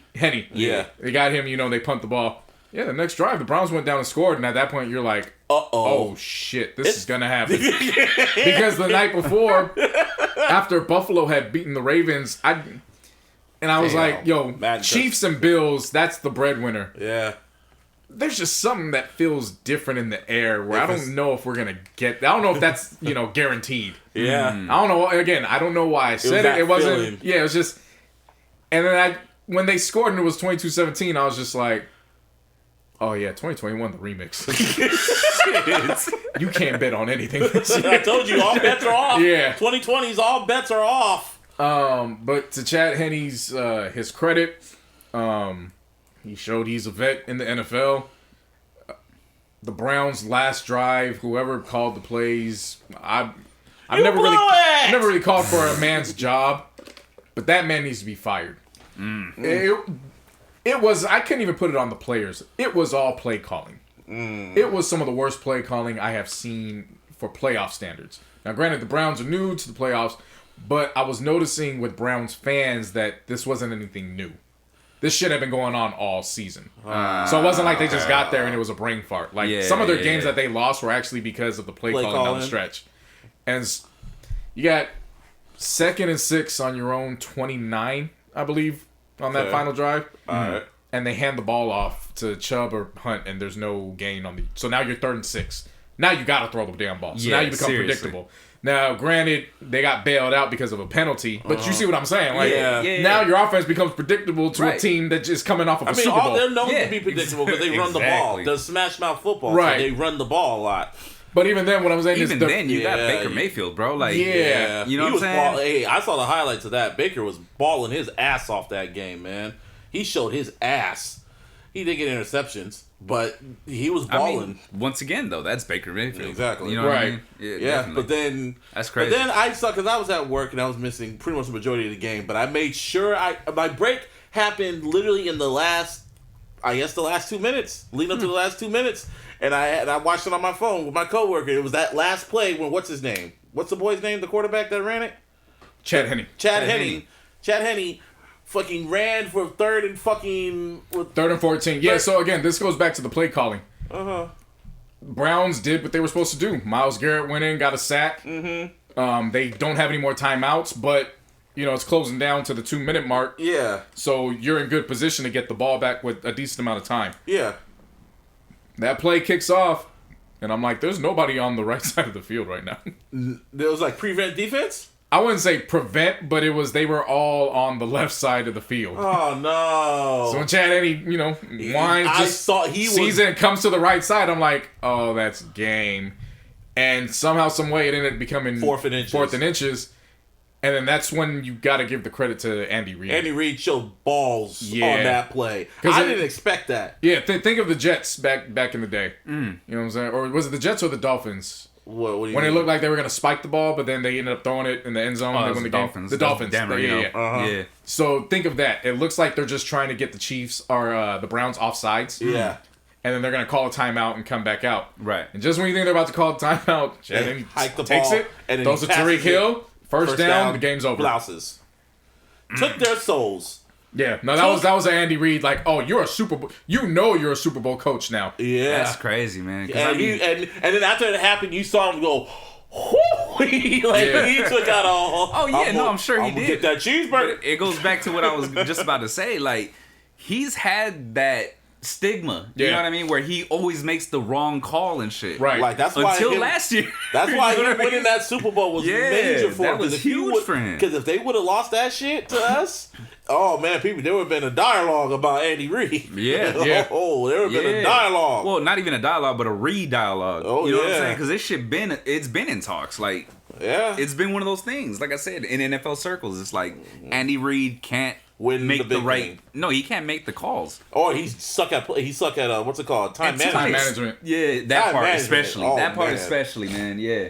But yeah, man. Hey man, the Browns didn't brown it up. I mean, probably their coaching staff did, but no, they all did what they had to do, man. Hey man. I gotta give respect to the Browns. Still part of the Browns, though. You know, the coaching staff is still part of the Browns. Yeah, I get it, but it's still part of the same franchise. I get it. Oh, the fuck is the Oakland? Okay, even though they're in San Francisco. But, all right. Anyway. Yeah.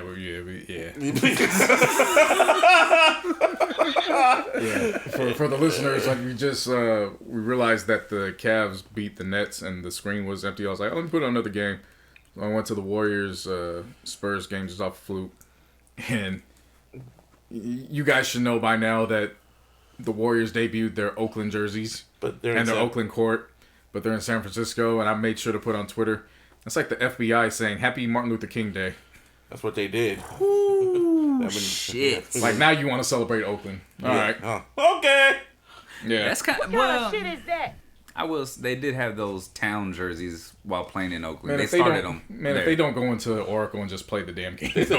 Really though, dog? Like, what the play fuck? the game there ain't no one there. Yeah. Play the game for 1 year. They should probably do that 2 or 3 times a year. You go to Oracle. No. Yeah. Anytime they wear those fucking Oakland jerseys, they go to play them at the Oracle. Why not? But that's neither here nor there. A lot of people say, "Oh, you just salty because they beat the Lakers."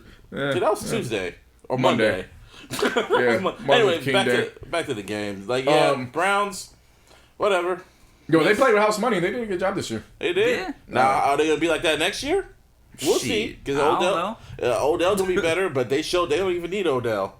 It's hard to say that about a top 5 wide receiver in the league, bro. Like, you know what I mean? Odell Beckham. Yeah, like you need your best players. Yeah, you need all the good players. I would imagine they don't do a run on 2nd and 6 with Odell. Yeah, they would pass that shit.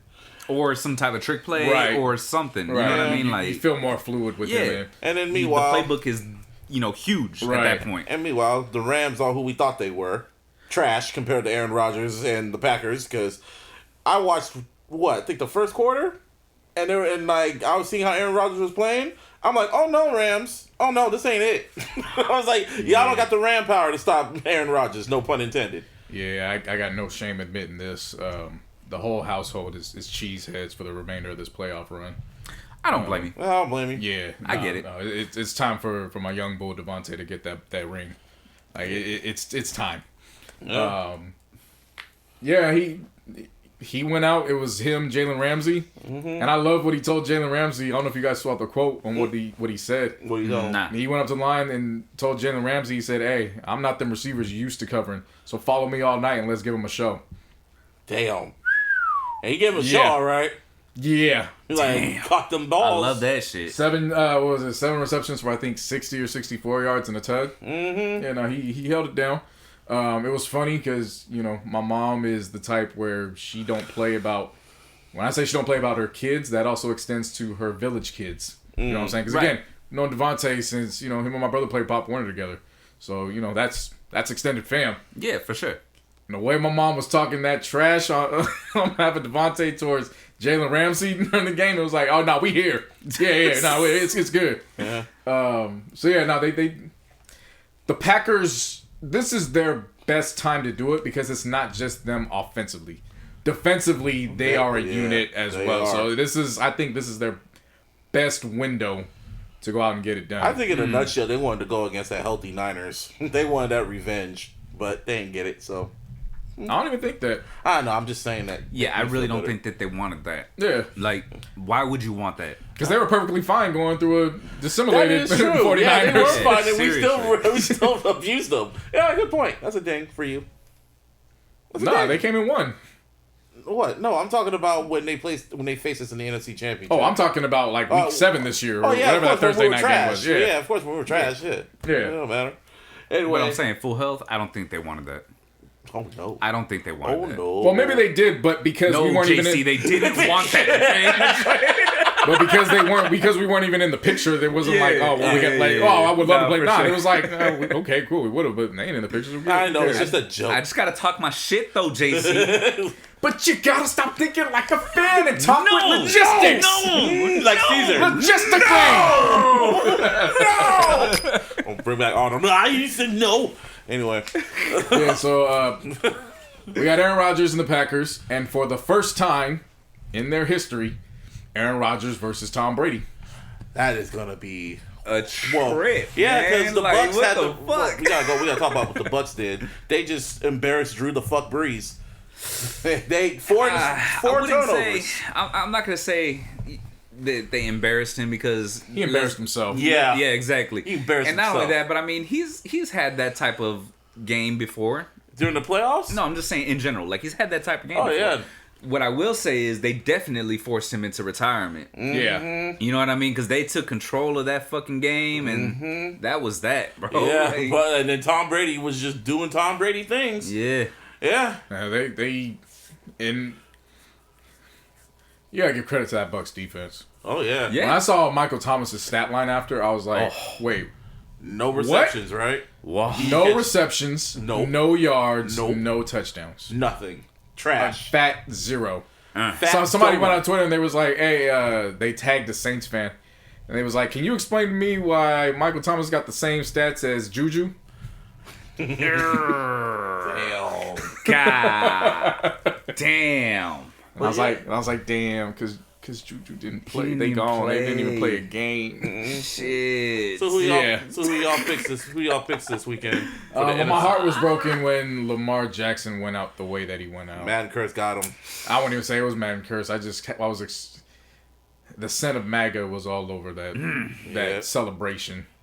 Like they were waiting to make sure that black man was down. But I will say this, in terms of Bills Mafia, salute, round of applause to Bills Mafia. Someone's going through a table. and their fans. So remember Lamar Jackson, he also ended up, I believe, with a concussion that game. Yeah. The fans went out and they actually donated to the charity that I forget what it is. but his charity that His he's known charity. for. That's Yeah. nice They of went him. out and they Yeah. raised a significant amount of money. Yeah, the for that. Bills fans are loyal and they're not problematic like other fan bases. Yeah, some I think it was Elle Duncan for ESPN. I think she tweeted it best. She said Bills fans is like that one friend that parties till 5 a.m. Yep. and then goes to work to go save dogs and Yeah. animals and shit like that. Yeah, that's the Like, you know, that is the best way to describe them. so, They gonna go through them damn tables. if they win the Super Bowl, it's gonna be like a mass Yeah, tables. Everyone's Yeah. going through tables. It's a TLC match. Yeah, gonna be them a hell damn of a Dudley film. boys. Oh, there's David. We have to call them Billy boys. Fucking ECW and shit. Yeah. So They deserve that though. they just- They look amazing this year too. I mean, shit. Who would, the Browns and the Bills in the same season. Yeah, Granted, that's yeah. it would have why I culminated in a good matchup for the AFC title. that would have but, been must see TV. I would have called in sick to watch that shit. yeah, but I mean, when you think about it, both of them at the same time. One gets to the divisional game, the other one gets to the title game. Like, hey, Fuck it, man. Yeah. Anything's possible. But an AFC Championship, I want it to be the Browns versus the Bills because that's like a fight with destiny. Who wants Yeah. it more? Yeah. Like that's why I would have watched just for the storyline. Who wants it more? That's the Super Bowl. That would have been the Super Bowl. That's Right. why it would have been funny if the Bills make it to the Super Bowl. Then they have to see Tom Brady. Destiny still arrives. You thought you could avoid me forever? You thought you could avoid me since I'm not in your division? Yeah. Now you're in my division, the Super Bowl. Wow. yeah, You in my division now. I does this. Except if your name is Eli Manning. But if your quarterback was Eli Manning. right. Yeah. But No, yeah. I mean, obviously, like I said, we're going for the Packers. It's gonna be tough against the Bucks, though, man. Like I'm expecting a That's game. going to be a shootout. Yeah, man, I mean, it's Brady, bro. Like, Yeah, Mhm. even if Of course it's it's not gonna a be tough. shootout, I still expect mid-20s. Hey, man. The only thing that would stop that is if it starts snowing in Green Bay. Then obviously now we're looking Hey, at a man. different Tom type of Brady game. went to Fox and he's But- showing his ass off now. Yeah. But if, I was about to say, But like, if there's one player it that's snows- used to that, it's Aaron Tom Brady. I Brady. just gotta see how the rest of the Bucks are because obviously, yeah. it's just, like one man can't carry the show in the playoffs. Of Like, course. everybody's Right, gotta be in right. tune. He got So I just gotta Gronk. see how the Bucks look in the snow because maybe that's their kryptonite. Packers are used to it. They played in Tom that, Brady, that yeah. environment every year. And Tom Right, Brady's right. used to that all the time. Right. No, but I'm saying, Tom Brady No, might be used Brady to it. is, but if but the the Bucks, rest of them- them are Gronk. used. And Yeah. Gronk. And Antonio Brown, too. Not Well, really. it was never cold in Pittsburgh? It was cold, but it wasn't ever snowing. I mean, they might have had like maybe 1 or 2 snow games his whole time there. Possibly. You know Yeah. what So I'm I mean, saying? there's guys on there, but for an entire unit, we'll see how it goes. I'm just hoping the Packers pull it out. And then, look, the Chiefs are the Super Bowl champions, but if there's one team that can knock them off, it is the Bills. Josh Allen, bro. The Bills Don't stop that offensively boy. and defensively are. Go look at the stats. Oh, okay. They get it done too. Yeah. Oh, yeah. They can play, man. Yeah. They can It's gonna- definitely and now play. if- Yeah, And they can what put you- up points. I'm not gonna say they can put up the points just like the Chiefs, but they can put up points, and their defense will get you stops. It's going to be a good game. Yeah, it's one of those ones where you look at both games and you're like, I mean, you take away my involvement with extended family. I mean, you look at it, it's like there's nothing wrong with whoever goes and represents the conference for the Super Bowl. Like, it's gonna be a good matchup either way. So these final 2 games, It's so many storylines. Either like, of them. yeah, It could be Either, it could be the Packers versus the Chiefs, Patrick Mahomes versus Aaron Rodgers, State Farm. State Yeah. Farm, the history between the Packers and Chiefs that was like the first ever Super Bowl game and shit, or it could be the Bucks and Chiefs, passing of the torch with Patrick Mahomes and Tom Brady, or it could be the Bucks and Bills. Bills have to go over there and hump with Tom Brady, Thanos. Or it could be the Packers and Chiefs. Oh man, just Packers and Bills. Either way, I expect a shootout. Boom, boom, bang, bang. Yeah, not really though. yeah, Boom, boom, bang, bang. So yeah, man, that's football. I gotta give it to the NFL. Round of applause. Oh, now we gotta have a discussion now. But wait, before we get to the discussion, I just gotta give it to the NFL. Why they did it? They did it, Joe. They had no suspended. They had no suspended weeks. They didn't. They kept it moving. They had no Oh, suspended you weeks, got and COVID? everything's Your right on quarterback time. squad got COVID? Nah, no, you can forfeit or you keep playing. Oh, you can keep Yeah. playing? All right. Oh, y'all ain't got it. y'all can play on Wednesday. All right, let's play on Wednesday. Fuck it. Yeah, ain't no thing. Ain't no thing but a chicken wing. What the fuck was it with the all the running backs out and shit? Saints. Fuck. Nah, man, the fucking Titans lost all their quarterbacks. They had to get a wide receiver to play. No, the Broncos. It was the Broncos did. Yeah, it was the Broncos. I couldn't believe that shit happened. I was like, wow, y'all still played. I thought I was onto something, man. I went ahead and picked that wide receiver up in fantasy. Whoever was playing quarterback for the Broncos that week. Oh, shit. And I was like, all right, maybe I can just, he gonna give me some quarterback numbers as wide receiver, or worst case scenario, his numbers there are just gonna balance out to being a regular wide receiver or whatever. Nope. And that nigga gave me -2 yards, -2 points for the game. I said, man, no, God damn. Fantasy football, you can overthink that shit, and it really can take you out of. It's like by any given Sunday, you never know. But yeah, man. So dialogue time. I wanted to talk about this last week, but I forgot. So the Niners. Time out. What? Yeah, well, we're back. Martin had to have a 4x4 at In-N-Out, and I told his ass not to get that shit, but he just had to stuff his face. They have a whole bunch of, animal 4x4, animal style fries. And I was like, okay. Look, man, I'm going on a fucking diet starting tomorrow, dog. Then you had to go take This was the last shit. hurrah. And it turned into the last... Yeah, the last shitting. Last hurrah last night. I knew that was going to happen because I had animal fries and just a double-double and a medium-sized drink, which I'm barely drinking because I feel like they spiked my fucking Sprite. Ugh. It's a 7-Up. Are you sure? Yeah. Ugh. Anyway. They don't have Sprite. Yeah. But it's 7-Up's heading out. Well, it tasted like the McDonald's Sprite. But anyway, not drinking that shit. But yeah, I told Martin not to eat that shit. But, he ate it and he shitting. Or did shit. Anyway, dialogue time. Dialogue time. Horn time, like air the horns. So, DeShaun Watson. He wants out of Texas because it's Texas. Yes, that's exactly why. Exactly why. He won't play for the Cowboys because the Texans, he's just fed up with them. He's fed up of being on that team. He wants out.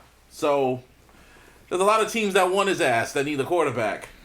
Oh, yeah. Came on this podcast and I said, you do what it takes if he becomes available and we'll see what happens. And lo and behold, immediately when this show went live, the reports and the rumors started coming out. And I said, yeah, you're welcome. You're welcome. Yeah, so right now, pretty much, Niner fans are shouting with their air horns and their bullhorns, yelling at John Lynch and Kyle Shanahan, bring DeShaun Watson to Santa Clara, please. Please. I'm not saying please, but give them two first round picks, give them a second round pick, and give them some cash. And some cash. Yeah, I wouldn't say give them Garoppolo. They got to earn a quarterback. Go send Garoppolo somewhere else. Like where? And they can maximize that. Where would you send Garoppolo? I don't know, but you make that up on the back end by getting some picks back. You never trade the quarterback to the team that desperately needs it in the trade. You never trade the quarterback in the deal when you're getting the better quarterback. Yeah. Leave that shit alone. Just send them the picks, send them the cash, and that's where that deal goes. There's a lot of teams that when it comes to Garoppolo, you send him to somebody else that's going to give you a similar package back.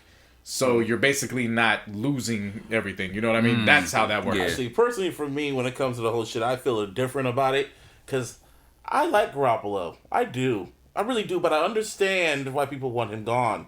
Now, Niner fans need to stop talking about him like he's Alex Smith or Tim Rattay, because it really just annoys the hell out of me, because I was Alex Smith apologist, but I understood.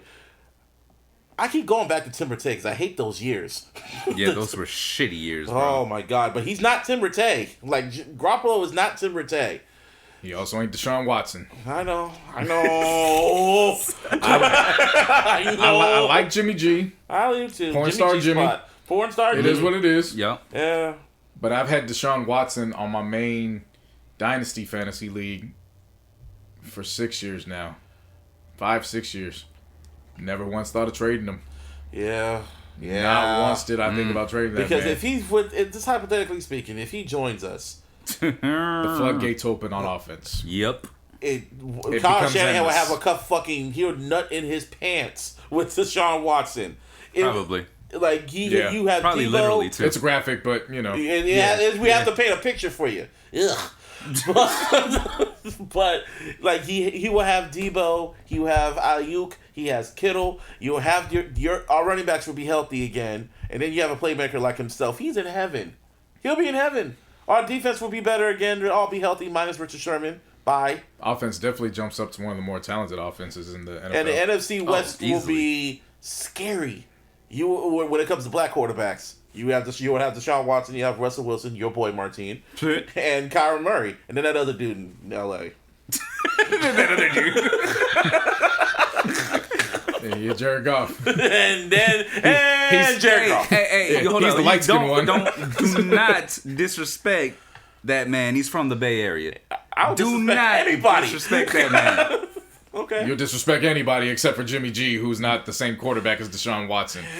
Okay. Yeah. Just saying. It's just Better get him the fuck off the roster if DeShaun Watson is really is realistic. I'll just say this. Shit, I'll pack that motherfucker's bags Personally. expeditiously. I'll say this.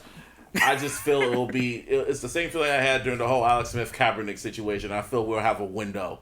If he comes on our team, it's Super Bowl or bust. That's how I look at it. But see, Yeah, well, Jimmy G went to the Super Bowl and it was still a bust, so what does it matter? Yeah. Oh. And see, this is the point that I try to make to you.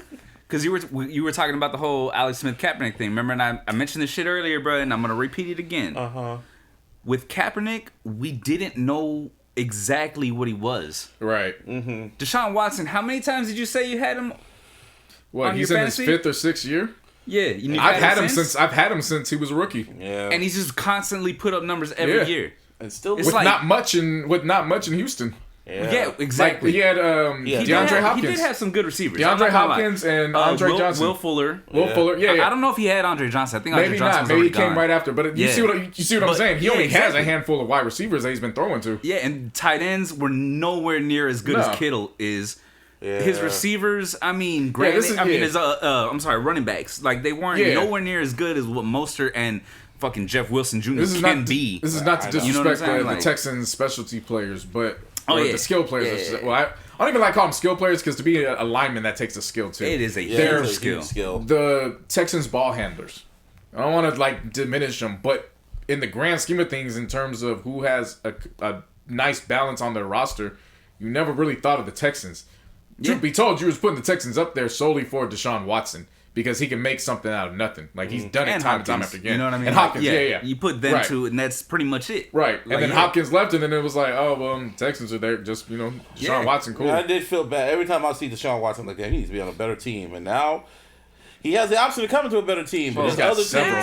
teams. Not really an option. It's not his Yeah, option. it's not his you know option. what I mean? A lot of teams want him. But definitely a The lot Saints, of teams want him. I was thinking he could go to the Saints. He's not playing in Houston anymore. Like, He said flat out yeah. he's done. That's playing basically for the... I wonder what was the moment where he knew I had to be up out of here. I have a feeling it was that moment when J.J. Watt went up to him and said, No. It was this most recent one when they Yeah. got the GM or the president. "Oh, Yep. And they didn't talk to him about it. that." So he had no say. And he's kind of like, yo, it's not even about It's a principle. me, oh yeah, get the guy. It's just, Yeah. yo, if I'm your franchise quarterback, maybe I should kind of have an opinion. Yeah. Maybe just ask. Or maybe even be in the office when you guys are going over this. Right. You know what I mean? Like, yeah. It was just a principle for him. You know what? Fuck this. I'm out. Yeah. I Yeah. want out. And I mean, train DeAndre Hopkins for, who was it? David Johnson? Who's the running back that came back? Yes, David Johnson. Yeah, and then going to see if I'm Deshaun Watson, I'd see what that man did against the Bills. I want out. I'll be Like, like, even then, I'm irritated, but nah, this isn't. and then J.J. Watt walking past, we're not on the same page. walking right Yeah. by him and said, "Man, I'm sorry we couldn't do it for you. Sorry you couldn't get the job done." I thought that was just irritating the fuck out of me. Why you telling me this shit, bro? Like, I What? respect you. Nah, bro. Like, that's the leader of your team. Yeah, I get it, but it's like Coming by and I'm saying, going, hey, look, yo, I'm sorry. Like, I apologize. You know what I mean? Like, legit. Like, Yeah. that wouldn't irritate me. That would No. I mean, it would have irritated not for J.J. Watt, but it just irritated me. Like, really? Like, oh, fuck this team, fuck my life. You know? I wouldn't feel that type of resentment because I took part in that as well. You know what I'm saying? Right. Like, Deshaun Watson could have done some shit differently as well. Yeah, like, no. let's just be real about But it. like I said, the teams that he could go to, some people are saying Miami would be a suit for him. It's a pick 'em. That doesn't even make sense, though. It does, though. No, they got. I mean, it does and it doesn't. And the reason why I'm saying is like you just spent this draft pick on a quarterback that is trash. How is Tua trash? He's developing. Exactly. It's his rookie season, and he freaking balled out. Yeah, what the hell? I would hope the quarterback is trash his rookie season. Like, you know what I'm saying? Like, okay, that means that's your lowest point. Now you have a full. I don't even say a full season. That part too. You got a season under your belt. Now let's go. They do got and weapons. you're gonna get an actual off season coming up too. You know what I mean? But I will say the Dolphins are on the radar. That does make sense. Like you're trading the potential for what you know is who he is now. So I get that move. They talking about the Steelers. Oh, really? Shit. Yep. Yeah, I'll get rid of Roethlisberger. I don't like that. I tell Roethlisberger, just retire. Fuck out of here. Yeah. There's what's it called? There's the Saints because they don't got to go because Drew Brees retired. Yeah. Maybe the Colts. There's the Bears. Oh. It looks like Carson Wentz might be with the Colts. That could fit with him because Philip Rivers just retired. Seems like it makes sense. Yeah. Philip Rivers retired, by the way, people. After that playoff game, I want his ass to retire too. Fuck out of here. Yeah, no, he gonna have him and his wife gonna have 6 more kids. Probably. So. Yeah, 17. I'm not mad at him. Yeah. Fuck it. He's trying to get up to his jersey number. Yeah, get your nut in. Yeah, the Bears. Bears desperately need. I mean, remember the Bears passed up DeShaun Watson and Patrick Mahomes, which the 49ers also passed those two up too. So yeah. But we got Bosa out of one of those. Right. So, True. Right. Yeah. So the Bears are there. Like anybody that's in the market for a quarterback, they're going to be in the mix. Oh, for sure. So that's why they're saying Niners. You have to be. Niners need the fucking. That's what people saying. Niners need to make that. They need just to send them 2 first rounders, a second rounder, and some cash consideration, and that's the deal. Get him here. Because it will be super. Like I said, I would send him Jimmy just because. Like I don't know. He don't got to go through all the bullshit. Just go over there, be a starter. With the Texans, just to be like good to him. I honestly don't care. I get you. Believe me, I'm here to let you know. I understand that. We don't care. Yeah, no. In the words of Stephen A. Smith, that shit. Here to let you know. We don't care. I kind of care. But like, I kind of care about the dude. Like he played. He balled last year. He balled not this season, but the Super Bowl. You balled. It didn't work. This is a business. Yeah, time to go. The same way I feel about player empowerment. Time to go. The same way I feel about player empowerment, where it's like, you know what? I don't really got to tell the owner anything because you can ship me off. Okay. You can ship me off whenever you want to ship me off. Yeah. Yeah. This is the same deal. Like, hey, man, it's a business. We got ours, so whatever happened to you, hey, man, just tell them where you want to go and hope for the best. Kyle Shanahan was just I want to go to Miami. Cool. You're going to Cincinnati to back up.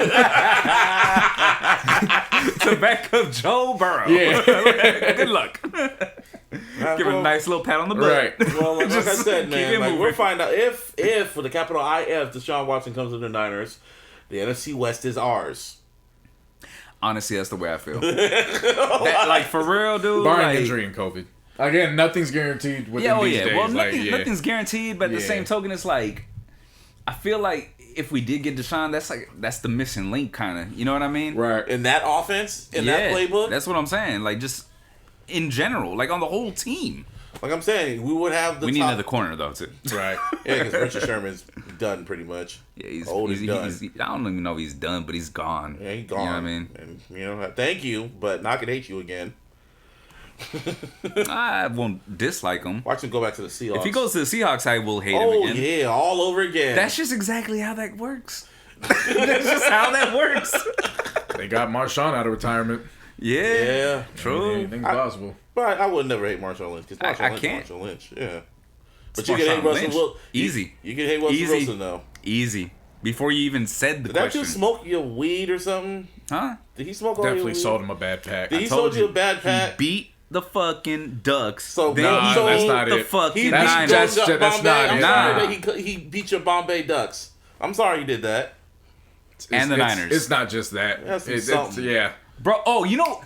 now I remember. He stole your stem files. There was another, like, a one thing that kind of, like, took it over the edge for me. He stole your stem files. I know. No.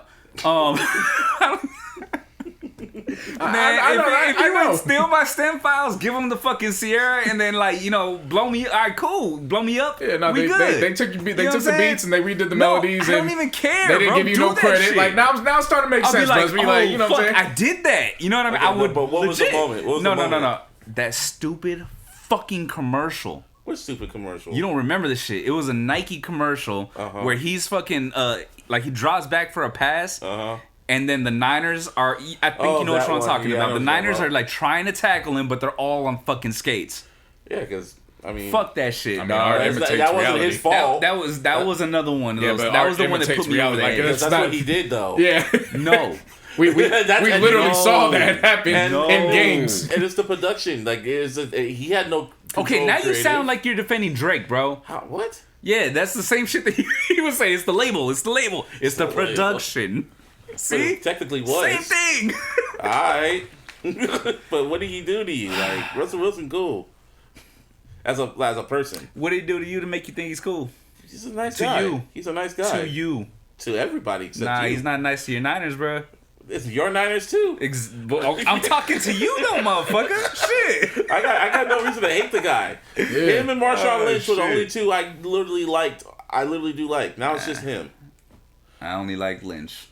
Alright. That was it. Can I just have... You got two players that you like. Can I just have the one and that's it? Like... We just want to know why you hate him. I told you. He beat the Ducks. Quack, quack. He beat the Niners. That's all the time. Then that commercial came up. Like, legit. It went in that order, too. He wasn't the one that tipped the ball when Kaepernick... that was Richard Sherman. Yes, this is true. So, Russell Wilson had nothing to do with that. Okay. I don't understand. I disliked Richard Sherman until when? He joined us. So Bingo. So Russell Wilson joins the Niners. You still hate him? No, I'll be all right. He's cool. Wow. Yeah. You gotta keep that hate up. You gotta hate him no matter what.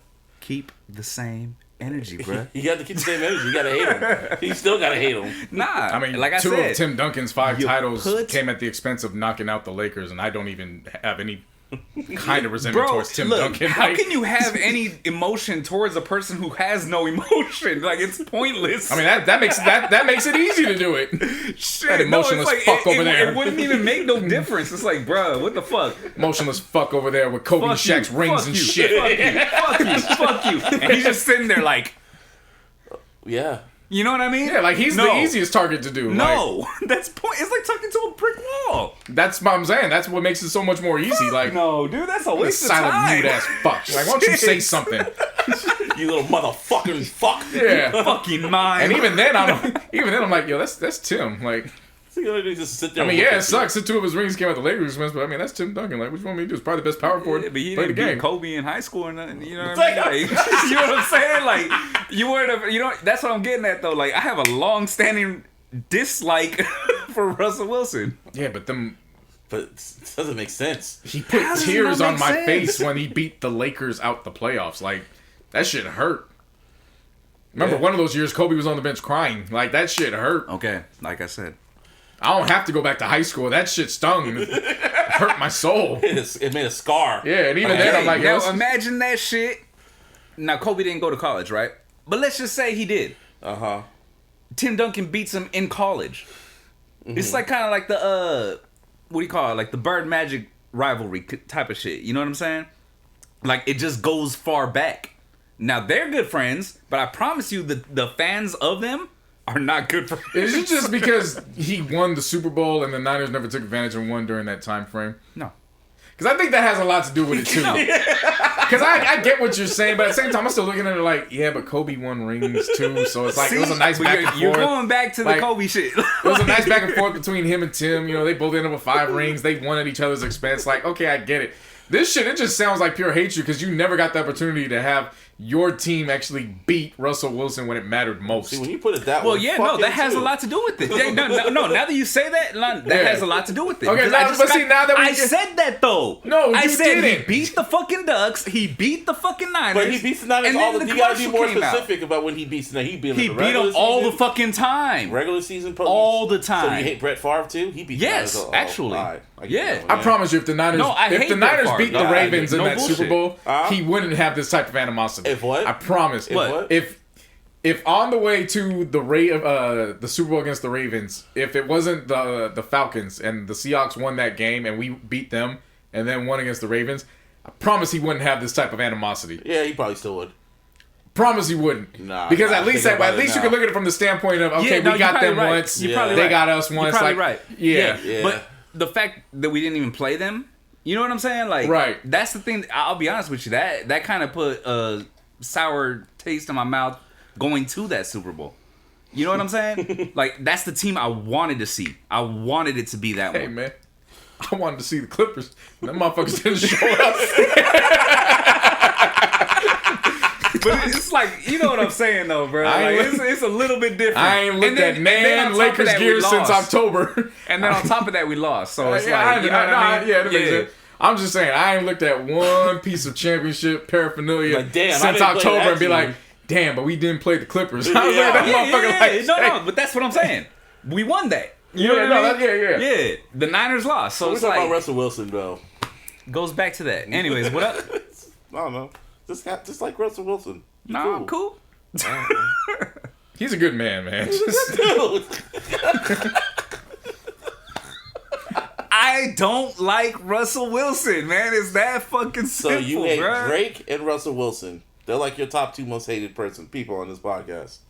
Probably, yeah. Because people think I'm the Drake hater, but Yeah, you no. are the ultimate one. Bro, Poetic Justice was playing in the fucking car on the way up And here. you didn't rap Drake's lyrics. I didn't even move. He I didn't stood even stoic. Like, Didn't even rap the Well, lyrics. that's why you don't dislike Tim Duncan, because shit, you could be Tim Duncan. He said, Poetic Justice came on, I turned into Tim Duncan. I told Tim Duncan, fuck that nigga. No emotion. No emotion. None. Like Drake's verse, I was rapping on to Kendrick. Right? yeah. Like, rapping No, on and the Kendrick. funny thing is, too, as soon as Drake was done, after he said P.S., the way he does, I was just like, I jumped right into the hook. I was like, yep, damn, it's a beat. I guess. That's hilarious. Yeah, well, fucking. That's an insecure argument. It really is. It's really not, but Yes, it is. I'm very secure. I don't like the motherfucker. Very secure. I just told. Speaking of insecure, Issa announced that next season will be the last season of Insecure. And honestly, with the way the show's going, the last season, yeah, I think it's about right. About time. About that time. HBO shows always go to that Like five season seasons? 5, season 6. 5, season that's when they start cutting off. Yep. Yeah. That's when you go out, you're welcome. And also, the short news, Lil Wayne. And, Oh, I mean, huh? you don't get just to speak for everybody. I like to put in my 2 I cents. put in your I thought you were done. Oh, okay. No, I was just feeding off of you because I thought you had more to say Oh, about no, it. I was done. Oh, go on. No, I've still seen a bunch of people that you can tell they don't know how HBO shows work, let alone just shows in general.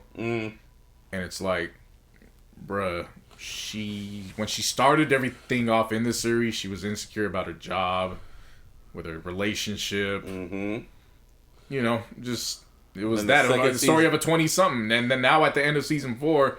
The only reason why she's insecure about certain things is because they're your kind of life-defining situations that are presenting themselves. Yeah. But you can tell she's really starting to get comfortable in her own skin. So there's She's only so growing up. much more that this series can go, and it's probably one more season. And then I don't understand what people don't get about stuff like that. They fell in love with the characters, and that's cool. But at some point, you got to let your characters develop and get to the point where they're finished in terms of their development's done in front of your eyes. Yeah. Right. So like I said, with that, like what's a good number of seasons for a series? 5, 6? Anytime it's HBO, I'm saying 5 or 6. But what about like a regular series? Honestly, it just once you notice that the shit's going downhill. Yeah. Like, because it can go on forever, bro. Like real shit. You know what I mean? You Like can there's kind of some pinpoint. You can kind of sort of pinpoint when stuff's starting to go down. Yeah, So and when it comes to that point, then it's like, all right, That's how I felt about Walking Dead. Cut this off. That's why I stopped watching Walking Dead, because it was like, okay, it's going through the same shit. Yeah, man. That's why I like Breaking Bad, because they knew when to end. It was like, okay, how much further can we start pushing this story and shit? Ended at the right time. And I mean, to their credit, they probably had a plan. You know what I mean? Too. Like, yeah, you had a plan. We're only gonna go this far. This is how the story's gonna go. This is what's gonna happen this season. Yeah. You know what I mean? I don't like when shows be making up shit. before the season. Like, okay, where is this going? Where's that going? They literally, I sometimes think certain shows have like a map laid out for how they want the whole series to go. That's what I'm saying. But then when the show gets successful and they want more shit, they just start like making up shit. Like Lost. Yeah. Like Lost did that shit a lot. Literally made up shit. And people were like fan theories about how the show was going, and the Redditors were like, oh, that smoke shit? Oh, we just made that shit up. We don't know what happened. Right. And I mean, thing with The Wire is that, again, if you know me, you know me. The Wire, nothing's touching The Wire in my book. The thing with The Wire is we technically got 2 series finales. Because remember, season 3 was supposed to be the series. They were supposed to be done after season 3. Really? They were supposed to be done with season 3, and then they were going to do the Carcetti spinoff, The Hall. And that was the original plan. But what ended up happening was they took a year, because once season 3 was done, then the series came back every 2 years or every year and a half. So there was a lot of gap in between. What happened was that Ed Burns and David Simon, they were pretty much done with the spinoff, and then HBO was like, yeah, that's cool, but we actually want a 4th season. So then they wrapped up pretty much all the storylines in season 3. So then they're like, okay, now we have to pretty much cram Carcetti's story, which would have taken up the entire series of a season. We got to cram it in just a segment of a season, which was the when he was running for mayor. Yeah. And then that's when it came into play. Oh, well, let's now focus on the education system, which, we get the kids. Forth.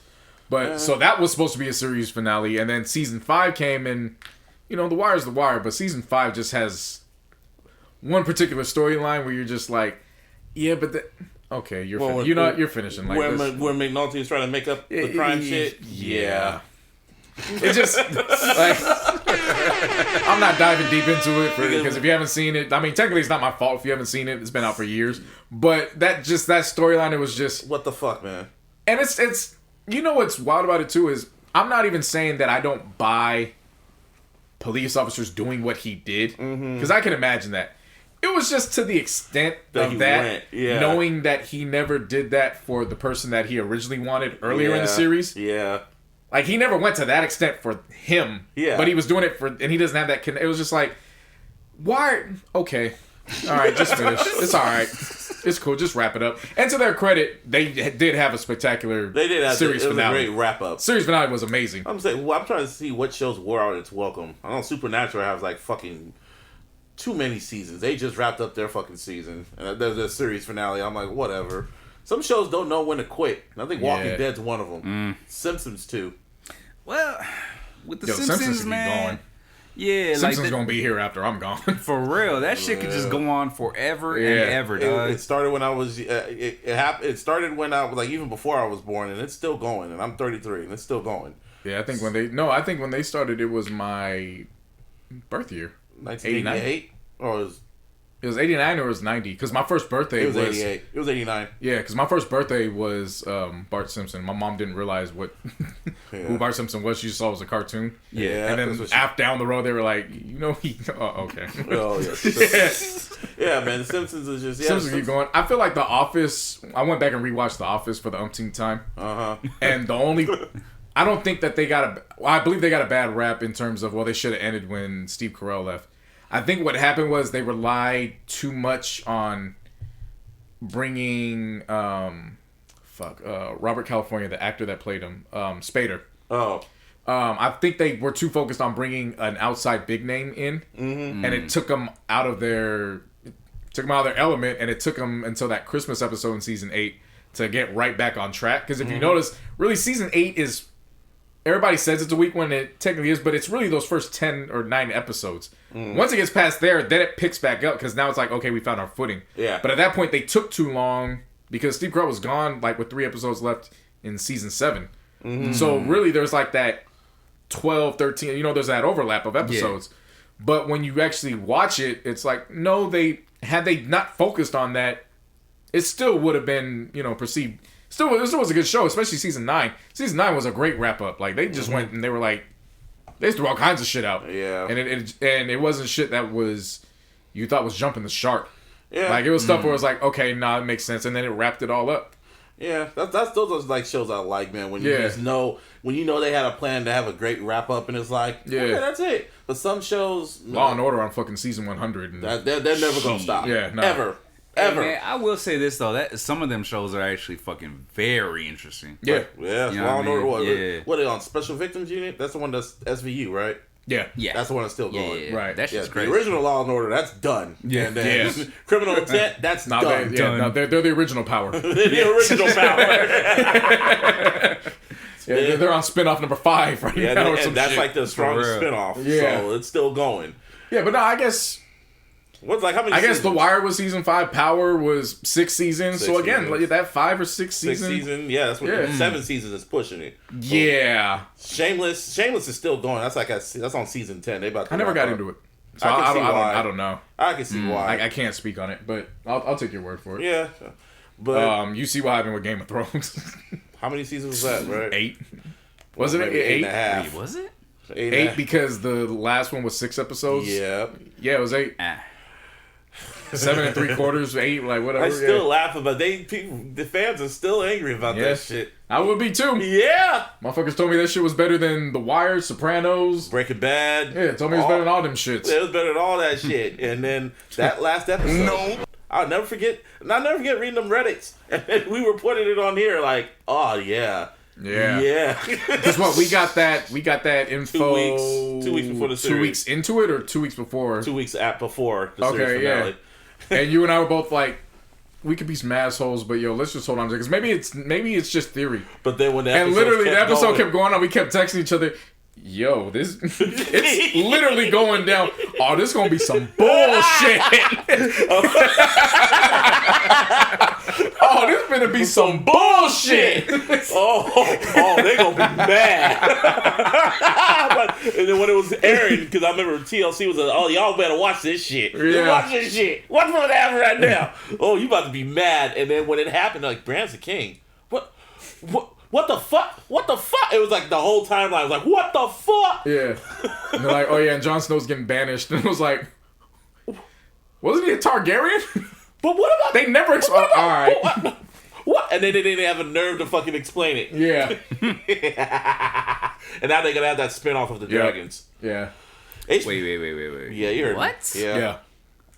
Seriously? It's basically the prequel the prequel. series. Oh, God. But HBO Max, man, they're showing their nuts again, bro.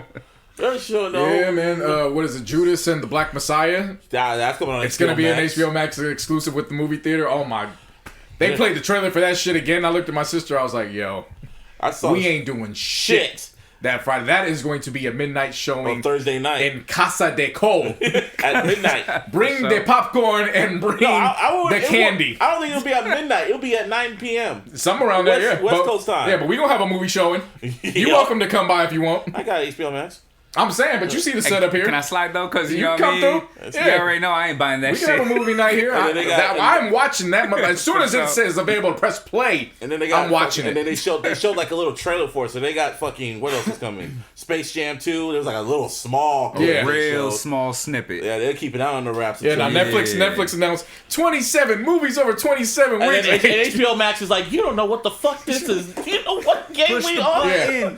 Yo, just show them 2 seconds of Space Jam. Niggas. You know what we doing? You don't got the ammo for this. We got the Matrix coming. We got King Kong versus Godzilla coming. Oh, dude, that shit's gonna be dope. Mortal Kombat. Oh, they just released the first few clips of that. Oh my goodness. Now let's talk about Mortal Kombat, the original one, the PG-13 version. That still holds up. The original one, it's good. It's still the best. I mean, I know it's the best live action video game in that era. Yeah, it wasn't supposed to be. Yeah, because Street Fighter almost killed that shit. It did. Oh. In Mortal Kombat, they didn't do it. They did it good. It was entertaining. The first live action one, because there was no blood and shit like that. It wasn't that graphic, but it was entertaining to watch. It's still good to watch, even to this day. It's still cool, and it was a good adaptation. It was definitely, I will say that. Yeah. It was a really good adaptation to the game, especially because they stuck to the tournament concept. That's where Street Fighter really fucked up. Yeah, they made it now. Granted, the acting was fucking trash because it was comical as fuck. You know what I mean? Of course. Do you know know who? I forget the. I just found this out last night because I was watching Prim's Hood Cinema on Blood In, Blood Out. I watched that shit too. Did you know the actor that was in the red getup in Street Fighter? Bison? You talking about? Or are you talking about? Oh no, Ken. Yeah, Ken. Yeah, the actor that played Ken is Miklo. homeboy. Yeah. Yeah. And I was like, they really tried getting off that this motherfucker was Mexican. They really, really tried that bullshit. Yeah. They tried it. And then it got to the scene where he's like, give me some chon-chon. And at that point, it was like, all right. Yeah, back to Mortal Kombat, man. Yeah, nah, back to that shit. Yeah, like, if you haven't like seen Blood In, Blood Out, like, please. Please watch that shit. Please watch that shit. That's a classic. It is. No, but Mortal Kombat, like the first live action one, that still holds up. Yeah, like nah, I've it been was saying. really good in the sense of staying true to the actual game and shit like that. Minus the blood and well, fatalities. but I'm saying like just the way that it's the setup. You know what I mean? Yeah, perfect. It was like, almost, the fighting almost and whatnot. perfectly Like, casted too. Honestly, Yeah. It was. Yeah, like you really can't complain about nobody that was casted. Yeah, it was perfectly Like casted. it was really well. Now The special effects. for its time, it was cool. Okay, but I'm talking about like now. I'm looking at it now, bro. Like, cause think about this for a second. If somebody's listening, yeah, they'll remember it. But if they go back and watch it right now, they'll be like, "What the fuck is this?" The 90s. You know what I'm saying? It was just like the 90s. The 90s. Yeah. And for that time period, it held up. It held up. It was like in that time period, like especially being a kid, Yeah. like Yeah. that shit was now fucking compare great. that to the sequel, Annihilation. Oh, my God. Oh, cool. That's a yuck. Yeah. Entertainingly I was about to say, bad. that's a few of them. That was very bad, but it was entertainingly bad. It's one of those. Yeah, No. Nah, It's just- Annihilation. No. entertaining. No, it's not entertainingly It's- bad. I'm trying to That say shit that. was fucking bad. horrible. And the reason why is when you learn the fucking backstory of it, it was Yeah. like, fuck. What? Like they waited a year to do it or some shit, or they rushed it. They rushed it. Yeah. Rushed Like the dude fuck that out of came, it. I believe the dude that directed it was like fresh out of college, if I'm not mistaken. Ugh. Wow. Really? I could be wrong, so don't hold me to that. But if I Nah, remember you're right. the story, if I remember it the way it was told, it was because the director just didn't have enough time. He's like, "Fam, you're trying to give me a fucking screenplay, when I'm about and to, we still got to develop some of these characters." And then he's like, "Well, we're gonna do it." And then they threw like 100 characters in that just were there to be there. because of the because of the sequel games and shit, they were just adding fucking characters for no fucking reason. Yeah. Acting was horrible. Oh my god. Yes, trash. extremely. Jax was fucking garbage. Jack was, they had to recast the fucking main characters except for Liu Kang. Liu Kang was the only one who wanted to come back. Everybody else was like Kung Fu dude who played Raiden. He Liu wanted more Kang money. and Katana. Yeah. Yeah, everybody else wanted more Yeah, money. They had to Everybody kill else is Johnny. different. They had to kill Johnny Cage right off jump because The original dude didn't want to show up Yeah. probably, so they Oh, were like, yeah. all right, kill him. Yeah. And then they Homegirl went recasted and was Sonya. doing Billy Madison, who played Sonya. Yeah, she did. And then it was like That's right. she did. She was in Billy Madison. So I forgot about it was that like, shit. why did you guys could have waited like a year to get a better script and better this, whatever. It tainted the whole Mortal Kombat movie shit. Yeah, up until they did the YouTube shorts. And then well, they they did the trailer. They did the cartoon that was on USA. They did the cartoon, and then but in recent years, Yeah. remember they went to YouTube and they released that. The little I guess short that unofficial trailer. Yeah. And then they went and did a whole little series, mini-series. Yeah, so it kind of built the hype back. Time out. They did a mini series like a little mini with Michael J. White. Yeah, Fam. Oh, Go down the Mortal Kombat rabbit hole on YouTube and enjoy it. Yeah, Have I fun. have to. yeah. How many episodes was it? I didn't know that they did 9? anything other than that trailer. It was like 9 or 11. And it was all Oh, setting up. shit. And it was all setting up for like the Yeah. because it was like all almost setting like, up to the tournament. It was like a pilot, Right. Yeah, Huh. But it was basically on all the key players. So like Scorpion, Sub-Zero, Yeah. Johnny Cage, Katana, whoever her evil sister, Melina. Yeah. It was like they all had significant storylines. It was good. Oh shit. They even they sold it on DVD. yeah. It 'Cause got I a lot remember of fan it traction. being I've seen it a couple times in Target. Yeah, it got a lot of fan demand and shit. Yeah. I remember that. So it helped propel the movie. That was in development for years. And then everybody started seeing that and they were like, "Oh, no, green light it, let's go." And now they showed they didn't show the trailer. They just showed little images from what we're gonna see. I'm excited. And they say it is rated R. Yeah. So and there better be blood. Of course, it's gonna be blood. I want to see blood. I want to see fatality, brutality, or succeed. I want to hear that motherfucker every time somebody gets his head taken off. See, why that fucker pop up anyway? No, not that. I was talking about Vincent Price left. Man. Oh, that shit. Yeah. I do know that if you press start or was it select, one of them motherfuckers, but you get to fight Smoke. Yeah. Oh yeah, I remember that. Yeah, I remember that. Shit was tight. I had the trilogy, Mortal Kombat trilogy on the PlayStation, where they had all the fucking Mortal Kombat characters and shit. Yeah. I just remember what was the arcade that used to be in Great Mall? Coins? No, not Nickel City. Not Nickel City. It might have been Nickel City. It could have been. But it wasn't. I think so. Mall, I just remember when Mortal Kombat 4 came out, and then they put it on the Dreamcast. Or Nintendo 64. Yeah, it was the 64. When they put that shit out on that, yeah, it was good times, man. Good times. That game was like crack till you get to Shao Kahn, and then he just whoops your ass. In Yeah, like 2 just had seconds. no hope. Like, hold on, what? Like, you'll be surprised when he whoops your ass. And then too. he's just laughing there. Ha ha ha. Yeah. Fuck you. He'll laugh at you like, ha ha ha, and punch you again. Yeah. And then you're dead. And then when you get to round 2 and you do it again, then he just rips your fucking head out the spine. Yeah, finish real him. shit. And then rip your head off. Like, what the fuck? Alright. And then you get so stressed out, like, you know what? Never mind. Yeah. Never mind. Fuck this name. Then, I remember when I first beat Shao Kahn, it was like, oh, nigga. Yep. It was the All I'll biggest- say, man, what game gave you that type? Obviously for you when you beat Shao Kahn, but like, what game gave you that type of feeling? Because I have a game that like literally is stuck in my mind. I'm like, once I finally beat this dude, I was like, oh yes. I had another moment. The one that comes to mind immediately is the first Splinter Cell. When you beat the whole game or one Yeah. specific Okay. boss? That shit's rough because you got to be so damn incognito, and if you make the wrong move, It's over. Yeah, that was pleasing because it got to the point I got stuck on a level for like a week, and I said fuck this, and I went to Toys R Us and I bought the walkthrough. I was like, I'm not doing this. That's where I would have been. And they got me out of my $29.99. Shit. I am not here to front. I will. I go on YouTube. YouTube's the new Yeah, walkthrough. today's day and age, ain't You no need to kids write don't them know codes. nothing about that. No. Oh, you kids don't know nothing about Had to that. write all them fucking LRXX jab all them shit. I had to print out fucking codes to remember shit Oh, on walkthroughs. I had like a whole binder Nah, full of yeah, walkthroughs. I was ghetto as fuck. I ain't gonna lie. Uh-huh. I would go to the fucking grocery store with the fucking notebook in my hand. And go straight to the Game Informer. Yeah. You know what I mean? Yeah. Just Did write that a that couple shit times, down, too. bro. Codes down? Like, yup. Yeah. You kids don't know nothing about that. Now you guys go on YouTube and shit and watch another player to see what they did and you mimic what they did. Because that's what I do now. What was one of the Nigga. flying missions you had to do in San Andreas? Oh, motherfucker.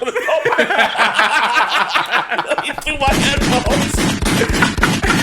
And I've been waiting, I nearly threw my headphones out from that bad. Which mission was that? Because that shit pissed me off. When you have to look when you got to get the license, the pilot license and That shit. pissed me off. But there was one mission when he was in the plane after you learn, and everybody always got stuck on it because you had to stay under the damn radar. Yes. Whatever that damn mission was, I swear, every single time I failed, I was like, this shit don't even happen in the fucking hood. What is the point of it? I was thinking Niggas don't fly, man. Oh man, bro! I nearly no. You see the fly? I nearly threw my headphones. I was like, brought back bad memories. Oh, Y'all got like these fucking journey type shits that really piss y'all off, and you know what I mean? For me, it was one fucking game of 1-on-1 against Michael Jordan. Oh. On NBA, it was a fucking well, I don't know if it was 2K. It might have been live when they first put Michael Jordan in the game. Like it was actually Michael Jordan, not unknown player. You know what player I mean? 99. Yeah, Player exactly. 23 or whatever. Yeah, they always said 99. They would have player 99. 99 Oh, always. that- And his face was always shadowed in the Yup. game. But you knew who it was. Yeah. I think it was NBA Live where you had to play him 1-on-1 to just get to the next part of the freaking. Because once he came back with the Wizards, that's what broke it. Once he came back, then they were able to use everything was licensed at that point. Dog, I shit you No, not. I remember that one. I forget bought if it was that live game. 2001 or 2002. Yeah, it was one of them motherfuckers. Yeah. But like, nah, I remember buying that game, going home, popped it in. Dog, I was playing against Jordan for the first fucking, like, I don't even know. It was all in one day because, one-on-one games, those shits go by quick. You know what I mean? I had to have been on the shit, no lie, for about 6 to 7 hours straight. How many points you had to... 2001. I remember, because I remember the song in the fucking background when you're playing on the playground. Going down, going down, about to lose your step. And that's when he would beat my ass too. And I'm like, I'm tired of hearing this damn song. Dog, I was no joke playing that shit for like 6 to 7 hours. Right when it was lose your step, he's always draining a 2-pointer. Yes. Like, bam. Yes, bro. Going down. I tried everybody too. Yeah. I tried Kobe. I tried with Iverson. I tried with Vince. I tried with, you know what I mean? Like, hella different players. Yeah. I finally got him with T-Mac. Don't ask me how. But T-Mac just didn't miss, bro. I was like, yes, and thank you. I had a You know what beat it reminded me of? What? Think of Hogan with NWO. Damn it. It was that kind of sound and melody with it. Going down. Yeah. About to lose your step and nigga shoot the goddamn it. Oh man, Yeah, that's just reminding me. Okay, that's Mom be yelling at, hey, that's my quit yelling one, at that damn video game. no lie. That happens to Isaiah a lot. My cousin Isaiah, if you ever hear this, I don't think he cares. He gets really emotional when he plays video games. He starts cussing at the fucking TV. I saw it when he was young because he gets so frustrated he threw the Game Boy. I thought that was just a phase. No, one time we were playing Street Fighter 3 at my house, and I didn't know how to do the controls, so I started learning, and I knew one move, and it was just like the sweep kick, so I just kept doing that over and over, and then he was like, God damn it! And then when I beat him, he dropped the controller and walked off, and I was like, is he dead? He's dead the fuck serious. And then after I let him beat me, because I was scared what would happen if I beat him again. Hell, dude. All right, check this out, man. I'm like that too. I'm not even gonna lie. I've gone through controllers, bro. Like, no joke. I will throw them bitches across the damn room, no problem. The shit snaps in half. All right, fuck, now I gotta go to the store. Go get another one. Spend like fucking $40-$50, whatever, you know what I mean? Or that's how much they were and shit. Now they're like now they're like fucking $100. No, they're still I know. Yeah, so 50, 60. All right, well yeah. then still apart. Still. Right. Yeah. So, like, you know what I mean? Do that shit. And if my brother let me win, oh man, that'll piss you off. Fuck the control. We're fighting, and he will attest to that shit, dog. I'll not even play with you. I never got into breaking controllers. Me neither. But Dom and I, when 2K had football, I don't know what it was. I could mop Dom up in Madden. But he was in tune. Oh, because it's realistic. With 2K. With NFL 2K. He was in tune and would whoop my ass. He knew what to do. Yeah. It was more realistic. To the point where he would see me get irritated, and all of a sudden, next thing I know, his cornerback misses a coverage, and I get a deep ball touchdown, and I'm like, thanks, I guess. That kind of makes it worse, because now you know. Yeah. You see? Yeah.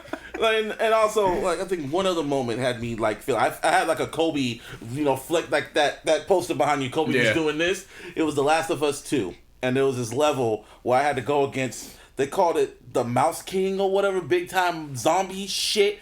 And I was low on weapons, so I kept dying. I was like, and then even the chick was like, just fucking die! Just shooting him over and over. I kept running around. I was doing that for a good 2 hours because when I'm focused on a game, everything, I just black out and become LeBron. Like, my eyes, like, I'm like, I am beating this.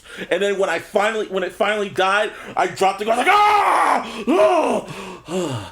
okay. I turned the game off. Buzzy, breathe. That's what I did. I was so happy. And then I was like, motherfucker. Oh, and I turned the game off. I'm going to sleep. I think one of the Halos got me there, too. I think one of the Halos got me to that point. When you know you can beat it, that's the thing. You're just right there. And you know what to do. And it's so frustrating because you know you can do it, and they kill you off some little shit. Like some little, like you be like one life short. Like I was going to kill one, and they get one little sneaky shot on you. Like, motherfucker. That's why these young motherfuckers be doing what they doing on Twitter. Calling out all these athletes and shit. You didn't win, because y'all motherfuckers never went through that video game era where you couldn't rely on YouTube to show you anything. Yeah. And they everything's actually sweet for have, you now. And they have you can fix the difficulties now, so they can make it really fucking easy. Back then we had that. No fix no damn that difficulty. Was life. Yeah. We had to go in there. It's life. Do or die. You play Crash Bandicoot, motherfuckers? I sold them shit because them games frustrated me. Fuck that game. Yeah, that shit was fun though. I ain't gonna lie. Fuck those games, man. I like that game. No, It was no, fun. no zero. Like sound like Denzel. Zero fun. Zero fun, sir. It was fun at first, but then when I started realizing certain shit I was like, no, fuck this game. Nope. Fuck that. Let me get here. Now I'm pissed off now. Mortal Kombat. Mortal Kombat, yeah. Well, yeah, the live action movie's gonna be fire. Yeah. Better be. Yeah. Oh yeah, Lil Wayne got pardoned by Trump. Who didn't get pardoned by Trump? Fucking Zoe Exotic. No, that was just a joke. I know Zoe Exotic didn't get pardoned, but that shit pardoned hilarious. pardoned like 139 people in total or some shit like that. Yeah, they all paid him off. Yeah. They said pretty much if you paid him off, either paid him off or he likes you or you were loyal to him down the line. He'll look out for. That's the one thing about Trump. If you were loyal to him and you were nice to him, he'll be loyal to you. So that motherfucker walked out the White House like he was Nino Brown. Yeah. He didn't have nobody next to him. Except even his wife walked away from his ass. Yeah. The big one in my eyes. Oh, because I was like, wait, what? Yeah, that was random. That was super random. Yeah, a lot of people only know the Death Row Records founders as Dre and Suge. Mm-hmm. Nah. Harry O. Harry O got the damn pardon. I was like, whoa, wait, what? And that was because of Snoop Dogg. That was from Snoop Dogg. He arranged that. Yeah, after Snoop beheaded him. I know, right? That was definitely a money play. That was money. Yeah. Yeah. For sure. Like gave him some of that TNT money. Yep. Yeah. Yeah, Harry O getting pardoned was that was massive. That was big. I ain't seen no shit like that. That's big. I gotta admit. Imagine how he feels. Yeah, like he's that like, one, wait, what? Yeah. That one was different. Yeah. I ain't gonna lie. That shit was a little bit different. Watch your Watch them Death Row documentaries. You will know. Yeah. He about to have that about to talk to him. Right. Oh shit. Well, he's pardoned now, so you know. Yeah, he's pardoned now. It's like, wow, I'm pardoned, and Kodak Black's out, but he has another case that's still pending, and he can go right back in that bitch. And Lil Wayne, he just dodged the bullet. No pun intended. More serious than a joke. Yeah. He dodged the bullet and he got pardoned. I mean, hey man, like I can't even be mad at these rappers, well, except for Kodak Black, because he did some foul shit. But they finessed whole ass, or they finessed Trump to get him out. So fuck it. I wouldn't even say finesse. Paid. Because he didn't get finessed. Yeah. He finessed he's the them. finesser. Yeah. He finessed the In whole the country. end, definitely. Yeah. Finesse got cooks. Yeah. Yeah, that's Trump. This guy. It's the truth. Shit. Music did drop, kind of. Did it? Kind of. With a capital did. K. What dropped? Division drop. Yeah. If you heard the second episode of In My Zone, I made it perfectly clear I was irritated. Yeah. With that drop. Yeah. But that irritation was only based on feeling like I was hoodwinked, bamboozled, and led a damn stray. Yeah. Mm-hmm. But that's because I had already heard Verbatim. two of the records. Yeah. I'd already heard two of the records, which was Blessings and Use Somebody. Mm-hmm. So that's why when they did their promo when we were on break, I was like, oh, this is going to be like a trilogy. Because they had already announced Amusing Her Feelings after Amuse in Her Feelings. Yeah. So I'm thinking, okay, cool. So this is a brand new project. So had they just come out and was like, okay, we're adding 4 new tracks. This is kind of like the EP where we're attaching it. It's a deluxe. Then I'm like, okay, cool. You know what I'm saying? Because now I know not to expect a whole brand new album. Yeah. So me going in expecting a brand new album, no, that's where the irritation came from. When I finally cooled down and I played the 2 remaining tracks, She Said and then He Said featuring Miguel, the music's there. I'm fine with the music. I just didn't like the false how it was. Yeah. But they didn't really lie. False advertising. They didn't lie, but they didn't explain. They either, Courtney so Kipped that, you. No, they just didn't explain. Oh yeah, because they explain it. And It's then like people, they put the names out there, but they didn't tell you that. Oh, it's just an That additional and then, 4. Yeah, or, like, you know what I mean? Like, additional whatever. 4, and you've already released 2. Yeah. You see what I'm saying? Yeah, Like that part was weird to me, dude. Yeah. Like I never seen that. Right. Like here's the deluxe edition, but you know what? We're only gonna add 4. But here's 2 in the meantime. Right. Like, what the fuck is that? Yeah, so when they drop 2, I'm like, that's what I'm, oh, it's a new project. It makes it feel Because like an album. they said it's amusing her feelings, and then I forgot what the third, because there's a third one coming. Yeah. But now I know, okay, It's another 4 tracks. that's probably another 4 tracks. That's a deluxe. The Super Deluxe. Yeah. super deluxe. Now, if I'm expecting a deluxe and it's a brand new album, then it's a different story. Yeah. Now I'm like, okay, cool. Yeah. You know what I'm saying? Yeah. Unless they catch me on the That's a wrong pleasant night. surprise. Unless they catch me on the wrong night where I got something planned and I can't get to the music like, right away, shit. then I'm pissed off all over again, and you might get another segment on In My Zone. But for the time being, you know. So what about Griselda's movie? You said you watched it. I watched the first 20 minutes and I closed the browser. Did you pay for it or did you? No. Okay, good. No. I saw a lot of people praising it, and not a lot of people, a lot of, I'll say, dick riders. That's what I'm gonna call it. People that want to get retweeted by Benny and fucking West Side Gun and all them and shit. I know you didn't watch the movie. Did you at least watch the trailer? Yeah. Yeah. Go watch the trailer and you'll understand why I turned it off 20 minutes in. All right. And to be fair, it's not on them.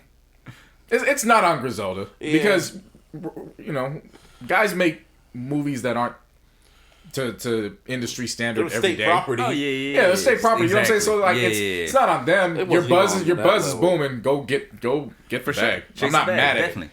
it. It's just the. Come on, man. Like you can't be on the interwebs doing what you're doing and you know trying to get. This is as bad as Clubhouse. Like be honest with yourself. This was not. It wasn't. that State, kind it of made movie. state property look like fucking Goodfellas. Yeah. God And not to be damn, unfair that's to the bad. man, not to be unfair to the man, but when I saw Jay Holiday in That there, I was is like, bad. Ugh. Wait, Jay Holiday is in the movie? Is in this Yeah. one? yeah. And people were praising it online. Like, Officially, Ice was going in on it, and a lot of Griselda fans were praising it because clearly they wanted retweets. That's all they wanted. They weren't keeping it real, or they Yeah. wanted access to them because they're the hottest. You know, they're one of the hottest acts out there in hip hop. Right. And again, it's got nothing to do with Griselda. I watch Belly all the time. But After Belly the is first shot after nicely. the first 5 or 10, once you really get past the scene where, The entrancing? no, I would even say once you get past when Buns tells Black to strip. Really, Yeah, once you get past that, then Yeah, it's yeah. like, all right, we could go on cruise control now. That movie. But even then, like, you know what I'm saying? Like, I'm honest with it. yeah, Yeah. I put the film on, but there's just it a is point pretty where to it's look at. It is pretty Yeah. to look at. It's It's a- great cinematography. Great. it's a wonderful music video. very wonderful. Wonderful music video. My God, Nas and DMX cannot act for shit. No, DMX can. DMX can act. Wait, DMX can act, bro. Yeah, that's why Fam, I stopped watched that myself. movie the first time and I was like, "Oh, DMX didn't have a script." Yeah, they that just was it. they just said action and he was just going. And Nas That's just- how much I believed And that nigga Nas in that just movie. told T-Boz- Now Nas Just told T-Boz, let's go to Africa. and T-Boz, because whenever they had a scene together, it was like, oh,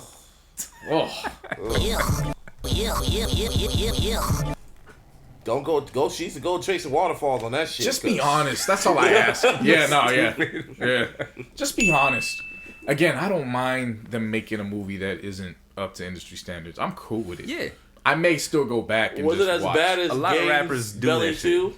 And that's one of them.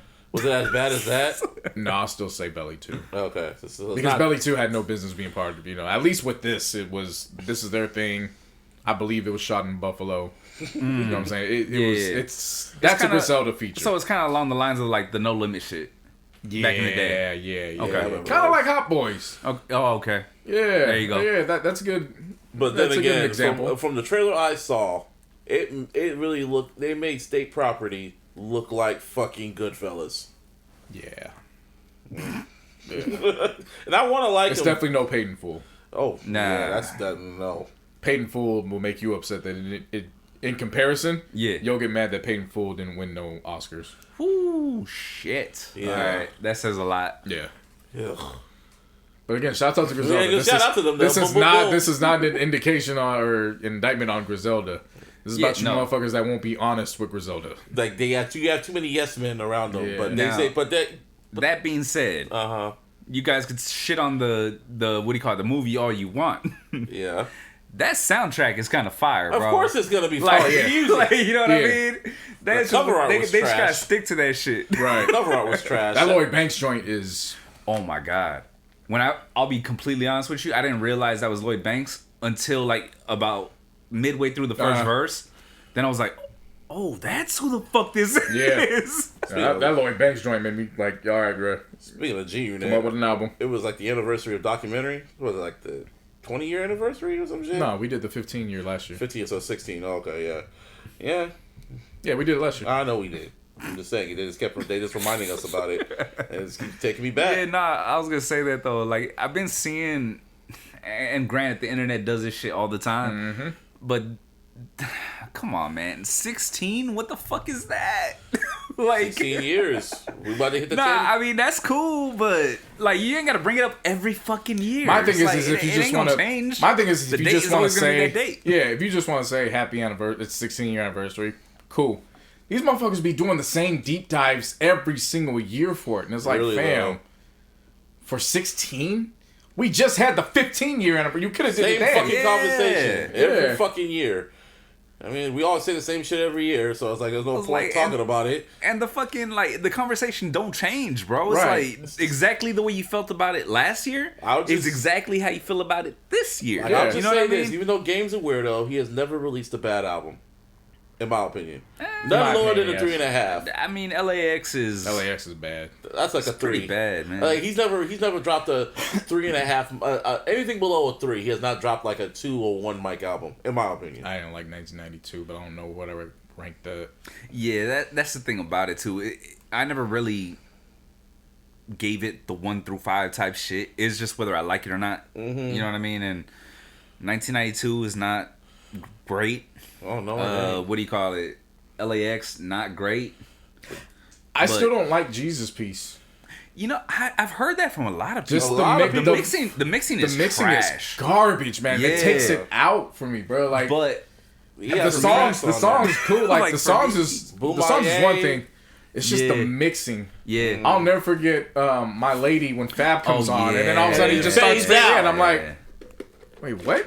But he was trying some shit. You know what I mean? Because he did that with Wiz too on with Yeah, Celebration. but it was just like, man, you You could know have what I tried mean? this I shit on remember that the California Republic. You could have did that shit on the mixtapes. Yeah. Because he was dropping California Republic and I think the Purple Haze and those other tapes. He was dropping hella Time. mixtapes around that time Patron or period. something Purple like Patron, that. there you go, Purple thank you. Patron, yeah. Yeah. That was like album quality tracks that he was giving away for free. Right. Yeah, I still really can't though. believe he did that. I was like, you gave away these for free? Yeah. Alright. Oh, you paid He for was this? giving away music Yeah. for years, for bro. free. I Like, know. years for free. I know. But But that's why That's why he was one of my favorite artists at Right. the time. yeah, Like, that's why I'm so yeah. excited to talk about the 2011 releases. seriously. What's going to be the first one? I had to go through, but there's a lot. Oh, you know what the first one is? What? No, I don't know. I'm just Oh playing. my God. Nah, man. There's I'm just not a saying lot. in order, but I mean Section 80. Section 80. Section 80. Watch That's the gonna be Throne. in July. Watch the If not Throne. the end, that's gonna be the depending on what the dates are. That's probably the end of June, start of July, because it came out July 3rd. Watch the Throne came out Right, in the right, summer, right? Ish. Yeah, it came out during the summer. Watch the August, Throne. August Yep. or September. August. It was August. I remember that distinctly. Yeah. Take Care came back in November. But there's even albums that I'm gonna bring up that House of Balloons. I'm not even talking about those because those to me are still mainstream projects. I'm talking about albums that were like underground, like Fonte, Big Rapper Pooh, because that's when they dropped their solos that year.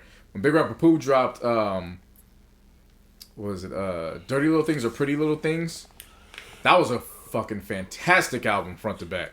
I think Distant Relatives dropped around. It would be a 10 Distant year anniversary of Relatives Distant Relatives. dropped then or 2010. It was one of those years. So like, there's just albums that didn't even hit mainstream. Evil. That you press play on them motherfuckers now, they age like wine, just like the mainstream albums Really, age like. though. So Yeah. yeah, I'm very excited to get into those anniversaries. Definitely. Yeah, Frank Ocean, Nostalgia Ultra, House the trilogy. Well, everyone keeps saying it's a trilogy, but really it's House of fucking Balloons. Let's keep it funky. It's House of Balloons. The day is that when that album or mixtape dropped. I'm telling you again, I was angry that I was listening to that for free. You get this away for free? First off, who are you? Second of all, why are you giving Yeah, this it's before away? we knew he was able. Before we knew he was able, he was just. We thought it was a band. We thought it was Yeah. a clique. We didn't know who the Yeah. fuck he was. Wasn't 2011 when Cocaine 80s debuted too? think so, yeah. It might be. Good times. Yeah. Good times. If it wasn't for 2015, 2011 would easily take the like I'm saying, take like the cake. this, like we're in January right now. I call this preseason because Yeah. nothing really dropped right now. Yeah. Drake was supposed to drop, but he's still in preseason. The only person that's in preseason is J. Cole, and it looks like something is he's coming. in the off season. Oh yeah, Yeah. the off season, quote unquote. Yeah, no, we're still getting there. I mean, as great as Jasmine Sullivan's project was, and it'll be up there at end of the year list. It was an EP. Mm-hmm. You know what I'm saying? It was an appetizer. Division just dropped a deluxe.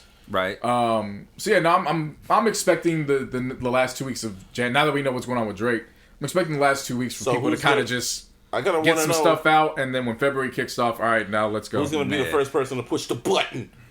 Somebody we're not expecting. Yeah.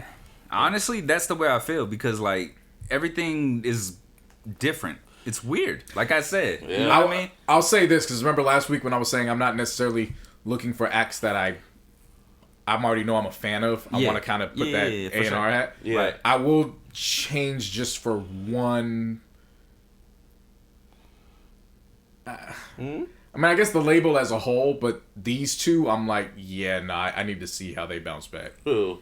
Sir and SZA. Well, SZA's kind of doing a rollout right now on her Twitter. I'm actually low key anticipating those two more than I am Kendrick. Yeah. I mean, in a way, because R&B wise, Okay. they've been releasing some of the best R&B. I mean, Sir just redid Footsteps Part 1 and 2, mm-hmm. or he covered it. Okay, I was gonna say, he covered. That's something I'm gonna put on. We're running out. It's getting late, but next week I'm gonna put on. I'm gonna put on the notes. We got to talk about the differences between dope artists that create dope songs and then dope songs. Period. Yeah. Because that was an example of Footsteps in the Dark is an example of, as long as you got the skills, you can complete that song. Yeah. That's like, to me, that's the definition of that's a dope song. That's a timeless record. Well, I guess I would have to listen to Sir's version. You know what I mean? Man, Like- it's amazing. It seems like SZA is starting to roll. Like, she dropped her single and it started to get like viral and shit like that. Well, she got two out, don't Yeah, she? two now. And then she has like she just did like this whole viral campaign, like this video viral meme campaign right now. And I'm like, she just like dropped it today actually before we recorded, and it looks like a promo for a rollout. So I'm like, okay, so she might be the first one from TDE to drop. Who knows? We still got a lot of year left. The whole year. Yeah. I tell you, this month was the epilogue of 2020. 2021 starts on Black History Month.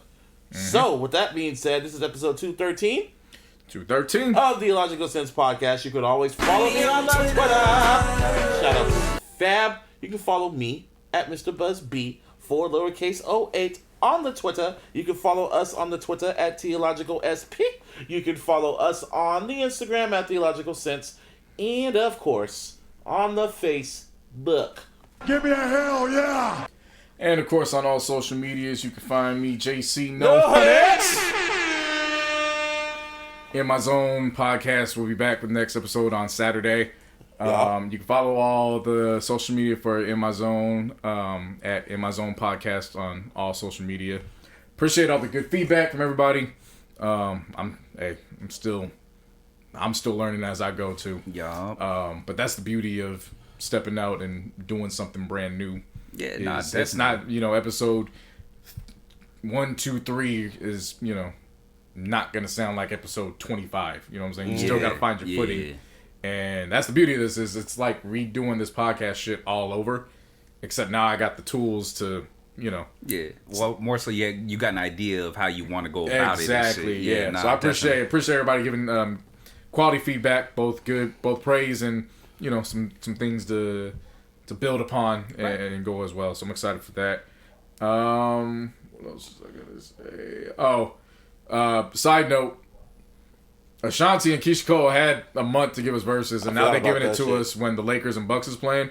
I got nothing for you. No. I'm watching Bucks later. You had your window of opportunity, man. Yeah. When that shit got announced, 45 was in office, and now they about to do it. 46 is like it's nah. I'm zoned Trump out. was in office. Too little, too late. And Yeah. now Shit. we're about a month into Joe Biden's presidency. Yeah. So he just started. It's a whole month. As far as I'm concerned, Keisha Cole won. I don't care. The end. Yeah. Yeah, the Barrier end. stand up. Yeah. Right. Again. Martine. Oh, yeah, you can follow me on all my social medias at Venomous408, spelled VNMS408. Yes. And search your digital streaming platforms for all of my music under the title or name Venomous, spelled VNMS. Yes, sir. Also, announcement time. And I've been waiting, baby. The Above the Clouds podcast, which is mine, will be out very soon. Next week, I will be putting out the trailer. I will be announcing all that shit on all social medias. It will be on the podcast social media as well. And I'm going to start the Above the Clouds podcast social media. Yeah. So follow up when it all gets set up. We building. Again, we doing things around here, man. And I got an announcement, Joe Budden. And I've been waiting, baby. We out. Peace. Peace.